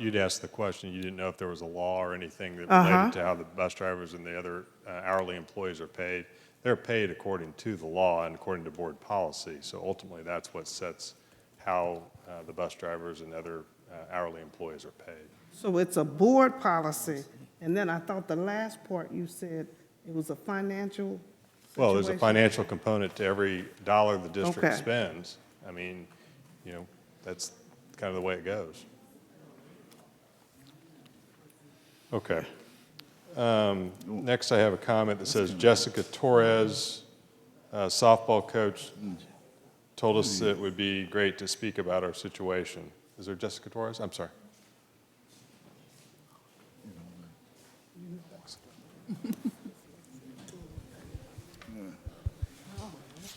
Hi, my name is Jessica Torres, and I am a senior at J.C. Harmon. I got here, and I thought I was going to speak with one of my a teammate, right? But she already spoke. But I just wanted to talk about this again because it's really a big issue for us. So we started a softball program our junior year, and we started as a club because that's what needed to be done. So first we were a club, and we had about over 50 girls my junior year, which was last year. And we went through training. We basically went through all the requirements that they wanted us to do. I mean as the district. And sorry, I'm nervous. So we went through all the requirements, and they still shut us down for my senior year this year. And it kind of sucks because I was always interested in softball, but I'm scared of baseball because, baseball is such a different thing than softball. So it's kind of scary. But softball was like an opener for me. I was always an athlete, and I know that some of the other girls that wanted to be on the softball team this year are athletes too, and it really gets your mind off of other things. And I know Harmon does not have a great reputation, so I feel like if we would have had the softball team, our reputation would have at least gotten a little better because administration just didn't want us to have our softball team. And it sucks because you lean on your administration because they're there for you and they're supposed to help you out with things. But they just shut us down 2 years continually. And so hopefully next year or this year, if it's even possible, it can be like an eye-opener for you guys because for me, I can't do anything anymore. Softball already started. Their training schools already have their schedules with other teams, with other schools. This year they had told us that we were going to be playing with Wyandotte, so as Wyandotte and Harmon together, and we were okay with that because at least we got the chance to play and got the chance to actually put what we've learned out there. But that never happened either. They told us after spring break we would get our own schedule, and we didn't get anything. And I really don't think we're going to get anything the way things are going and how they've gone. But I just wanted to, make this aware because if it didn't happen last year and didn't happen this year, it's most likely not going to happen next year. And I know there's a lot of girls that are already in the school and are coming into the school that would really want to participate in the softball team or even a club because they shut our club down as well. Wow. But yeah, that's all I have to say. Are there any existing softball teams at the other schools? Yeah. Yeah. Sumner I know for sure, has their team. Okay. Washington has their team too. Wyandotte, I don't think they have theirs. And we were going to be, like I said, together, Harmon and Wyandotte as one whole team together. But they shut us down. The two existing teams, well, what kind of league are they, what league are they in? And if you know. I don't really know the details into that, but I know I have some friends at Sumner, and I know they have their softball team, and they talk about their games and their games. I just don't really know, too into depth with that. Okay. Again, we want to thank you all, especially the young people. Yes. You've shown a lot of class. You're pretty direct in what you want and what you've gone through in explaining the process, and we commend you for that. So please don't think it's falling on idle ears. We're going to do what we can. We can't do everything, but we can at least try to give you an answer and see what's going on and how we can make it better. And we just want you guys, don't give up. Please don't give up. You've come this far, and as we look at what's happening in our nation as a whole, it's sad. It takes the babies to lead us. And we need you all to have a voice and be strong. Keep fighting. You're the future.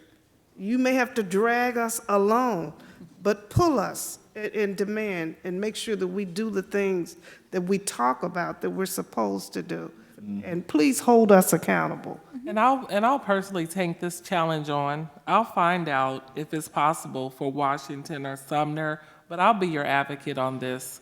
So after tonight, give me your contact information, but I'll help advocate and see exactly what's going on to get you some answers. So I'll be your advocate for this. Thank you.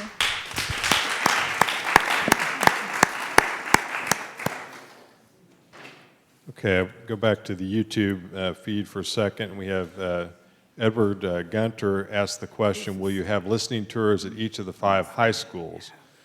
Presently, we have 2 more listening tours scheduled. One is at Washington High School on March 31st, which is a Saturday from 1 to 3 p.m. And then we have our final one that's currently scheduled for April 3rd, which is a Tuesday, 10 a.m. to noon at the central office. And I would like to clarify that these listening tours are a little different. Dr. Strickland will be setting up tours to talk to the high school parents at each of the high schools. So Dr. Strickland's here. He can talk more to that probably at a later time. But it's a little different from the high school parenting talking tours that they'll be doing. Sally Murguia.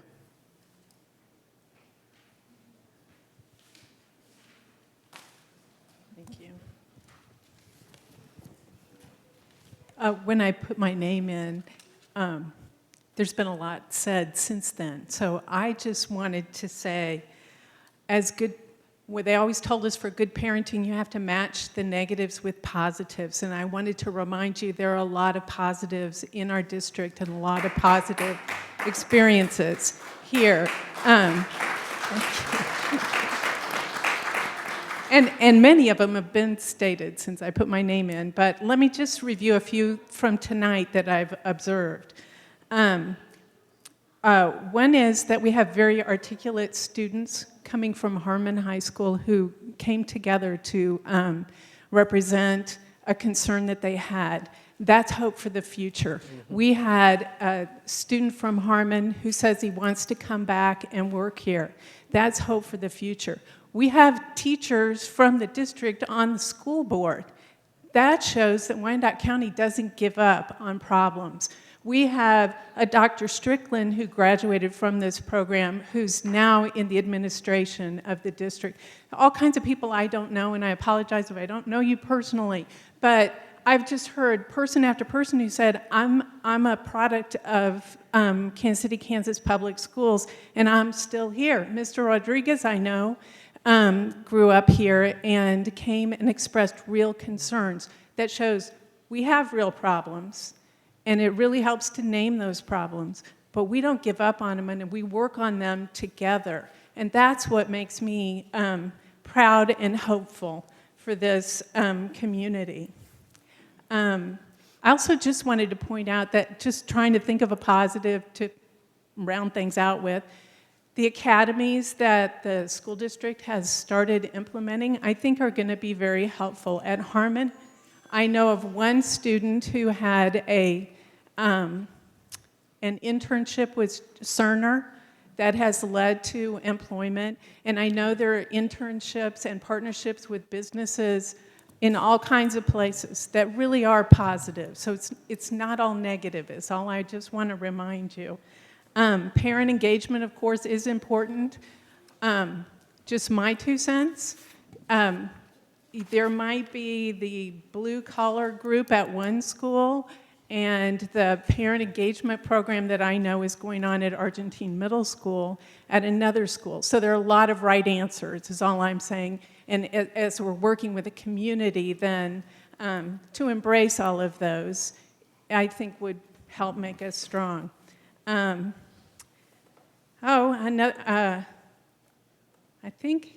I think that's a pretty good list of positive things. I just wanted to remind us all that there are a lot of things to build on and to work on together. And we'll get there. We don't give up.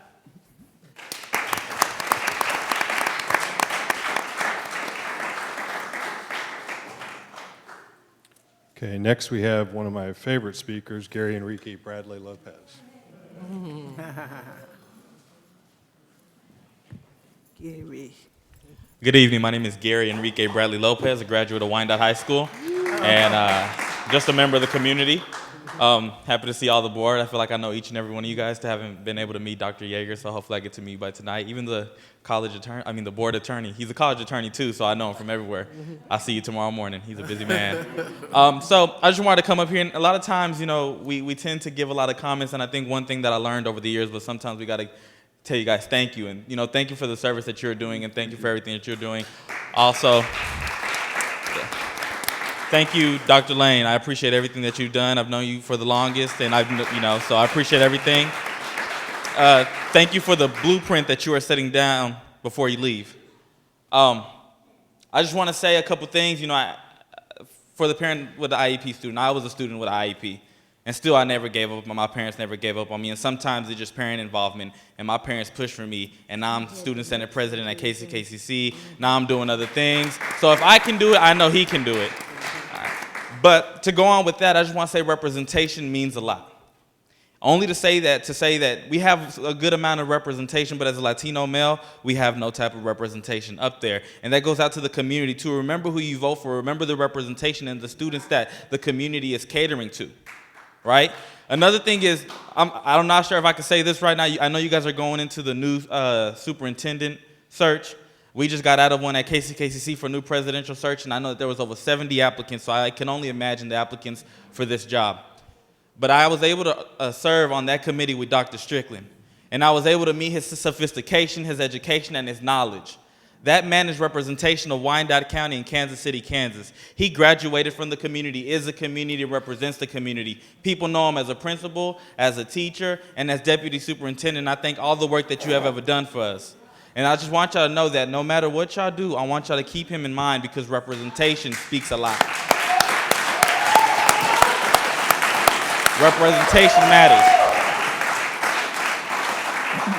As a young black man or as little black boys look up and to say, wow, that superintendent graduated from the same elementary school, the same high school, the same place, the same community that I'm from, that speaks a lot of terms. And that's why I appreciate a brother just like you to go out into the community, stay in the community, and still be here. And I'm thankful that you did not leave to get that other superintendent job. All right? I'm happy you stayed.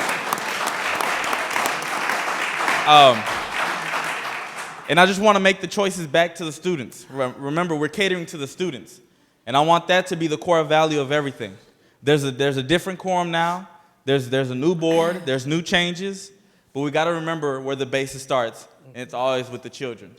It's always with the kids.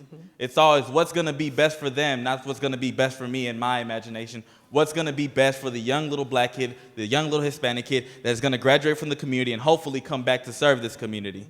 I just want to say those things. Thank you.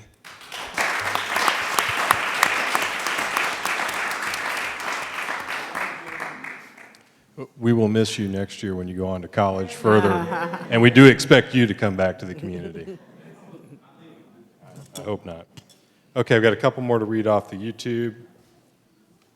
Let's see. Edward Gunter says, has there been any discussion as to why Sumner athletics or activities in athletics and athletic programs continue to have to play games in stadiums that are not their own? Sports all are unifying ways to get school spirit. Schlegel, Harmon, Wyandotte, and Washington all play updated stadiums. When will the district correct this inequality?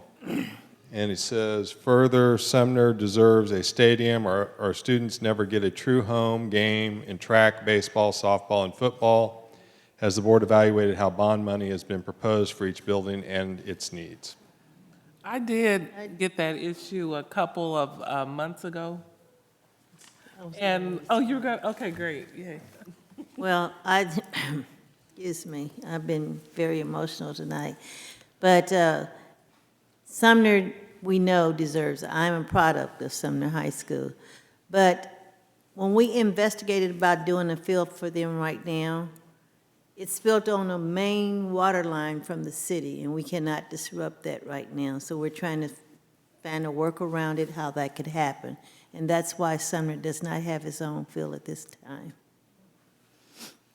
And I wanted to add that I did bring that issue up because a couple community members asked us about that, and we were told maybe there can be another bond in the future in which we could accommodate that. But we do take seriously looking at all buildings, and you can trust and believe that we hear your voice. Last one I have is, well, not the last one, I got two more. Miss Marcietta Butler, and she wrote several pages on these cards, so I'm going to try to read them. She had to leave, so she wrote down before she left. She says, I would like the school board to know that the discipline problem is as prevalent in the grade schools as it is in the high schools. Bullying is systemically labeled the situation as opposed to, I'm not sure what that word is, but true label of attacking one or more students upon another. There is a problem when a student is asked to ignore a bully by a teacher when it was evident from the student's demeanor that he was totally fearful of being assaulted. When the principal labels the event of bullying as the situation repeatedly, there is a problem.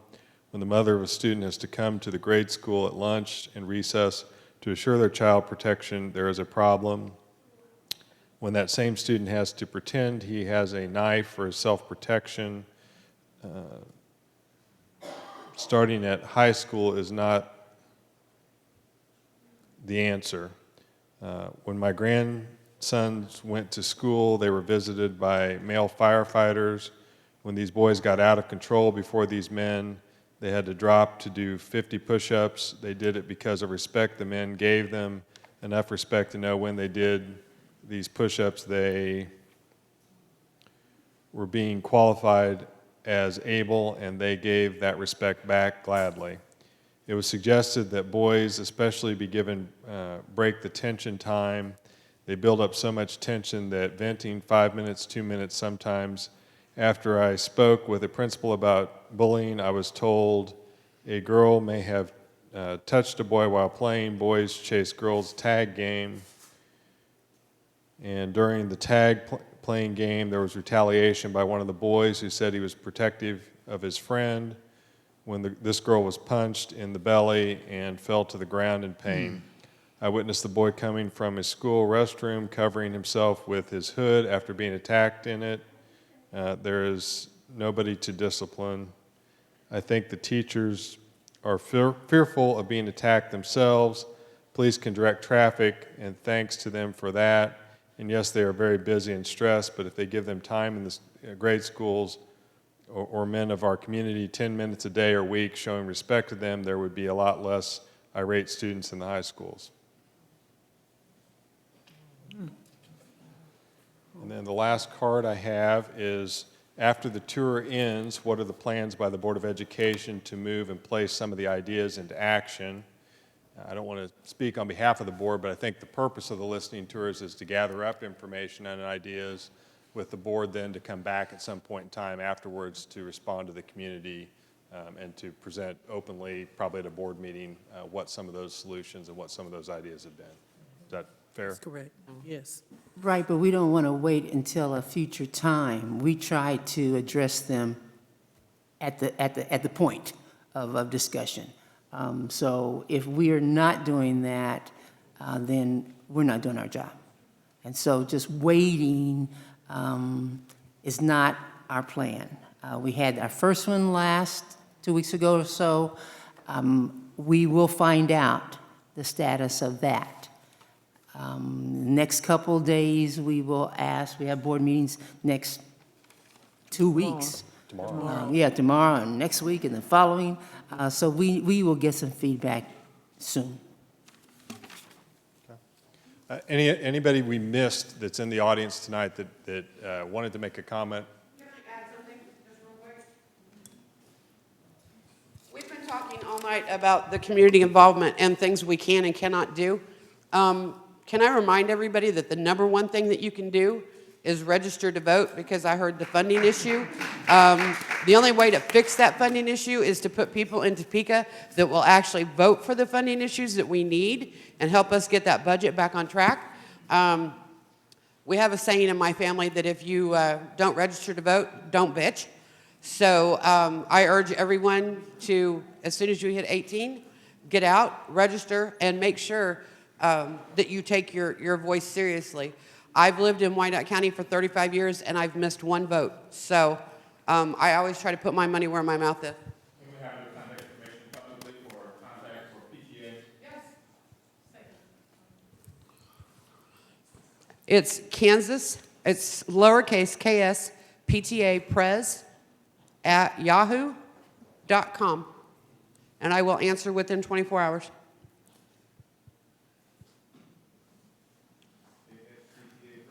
Lowercase ks, PTA Pres, P-R-E-S, at yahoo.com. And that's my personal email. To follow up what Monica said, not only is the funding issue the most important, but just running things off. The legislature is dealing with guns in schools, arming teachers, dyslexia, bullying bill, suicide prevention, due process for teachers. So there are tons of subjects that impact us. And don't forget the 3rd Congressional District. Yoder is not voting for our funding. Right over here, right here. What is the school district doing in reference to mental health? Are teachers being trained in mental health first aid to be able to provide support for those students who may have been diagnosed with a mental illness or mental disorder? Because that's important too, that all teachers in the school district, I was a mental health first aid instructor, and Jermaine Alberti, who's my board president, he's a national mental health first aid instructor. And there were grants that were out that go to the school district so that every teacher, every counselor can be trained to be a mental health first aider, so that we'll be able to help aid that person, that student.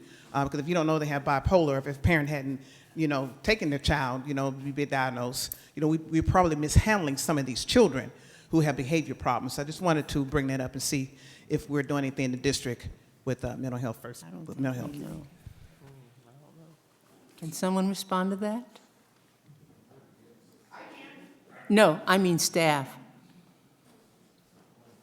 They're not here. You want to stand and identify who you are, just for people? Yeah, I'll just speak. It depends what I... So just a little bit of background. Mary Viveros, I'm an executive director, work with secondary schools. So counselors have certainly been trained, and that's an ongoing training. And they share information, then share training with their staffs on Wednesday afternoons. But I don't know if there's been like a direct, perhaps someone you mentioned there, I don't know of a training directly to teachers in that capacity. And is there a program to address the dyslexia? Oh yes, certainly, within special education. Is it at all schools or certain schools? Or if a child doesn't attend, do they get bused there? Or so I'm a little bit out of my SPED, but SPED is certainly in every school, and students have IEPs in each school. Is there anyone here from the SPED department? Could you please, I think it would help the sister out over here, if somebody could talk with her. Okay, I am part of Wyandotte County, but I also work in the school district as a para. And there is SPED department in every school, but I will say that some of our teachers that are coming in now are not qualified to work with the kids that we're seeing in our buildings. There is really not a program for dyslexia. There's really not a program for any of our students who are coming in on an IEP. Sorry, I'm nervous too. When we reach out for support, we get it, I don't know, or we'll get back to you, and nothing is ever done. We also have behavior issues in our SPED department with certain individuals, and on a daily basis at the beginning of the year, I was literally called every day, either to the office or to a classroom to assist with that. When I was attacked, I was asked, what did I do to cause that attack? SPED is not getting the support that they need. We're not getting the training that we need. And I feel like I'm doing my students an injustice when I can't help my kids get to where they need to be. I have high expectations for my children. I have kindergartners that I've worked with since I've been transferred to this elementary school that are now reading at grade level because of how I push them, and I expect them to do the work that I'm giving them. They're not given any second chances. I don't treat them any differently. I treat them like I treat every one of my other students because I know they can do it.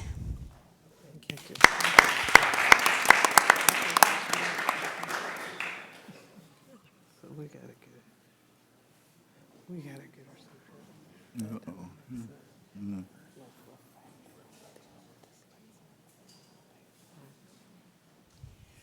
Just to bring back one more thing. Well, I guess Wyandotte is just as diverse as J.C. Harmon is. And so therefore, in hiring our administration and staff, I know it's kind of hard to find us out there anymore. Most of it run from teaching. But please see what you can do in getting diversity that can address the diversification. J.C. Harmon has, about 20 different languages there? Not only Hispanics, but from the African nations and from Croatia and everything.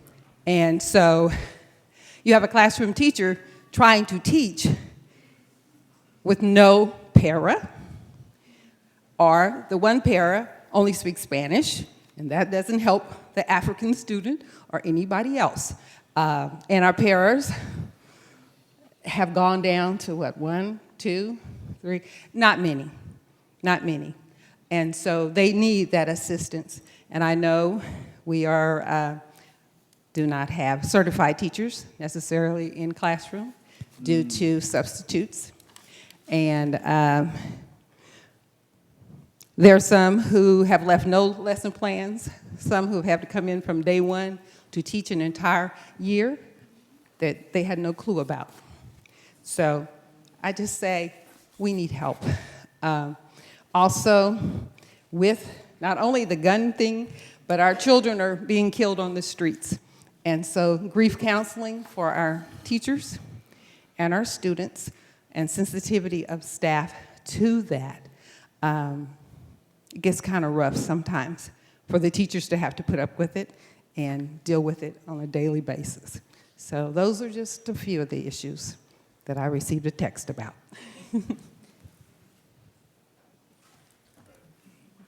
You still have a comment? Thank you. I want to direct this to us sitting out here because we real good at dumping on them. Beginning of the year, Caring for Kids came into a certain high school. They asked the principal, what did she need? She gave them a scroll of stuff that I needed. We had about 30 tables down at the district office full of folks committing to that school. By the time we got to the end of the year, there was 3 of us left. That's asinine. That's ridiculous. So if we're going to commit to supporting them and supporting our students, some of the worst things we do is come in, half-ass do something and leave. That's just as bad as nothing being done, if not worse, than something maybe not getting fulfilled at the board level. So if we're going to commit to it, let's commit to it, which means, and I'm going to say this last, and I'm going to support my brother said, excuse my ASS word, I'll repent for that later. I'm pushing this to the churches. You ain't in your Bible 7 days a week.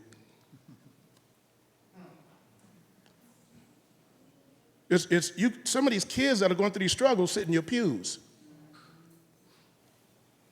So what would it look like if churches challenged their members to volunteer 1 day a week to go into a school? We ain't say you got to go in there and lay hands on everybody, but just walk through the school.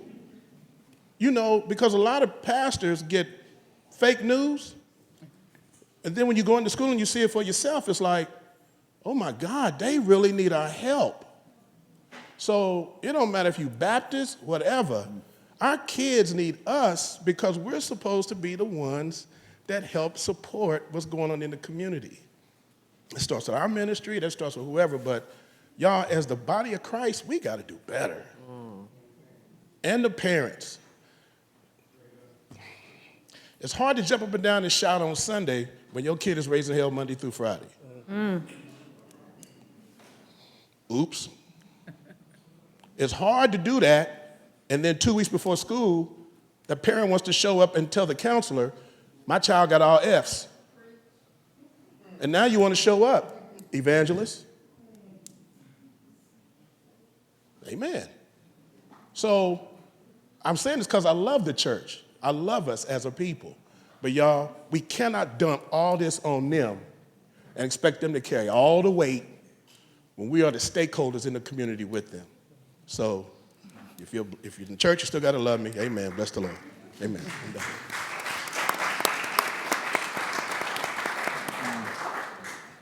Okay, with that, we're going to wrap up for this evening. And thank you all for coming tonight and expressing your views, and we'll get back with everybody. Thank you. That was cool. Thank you. That was a good draft.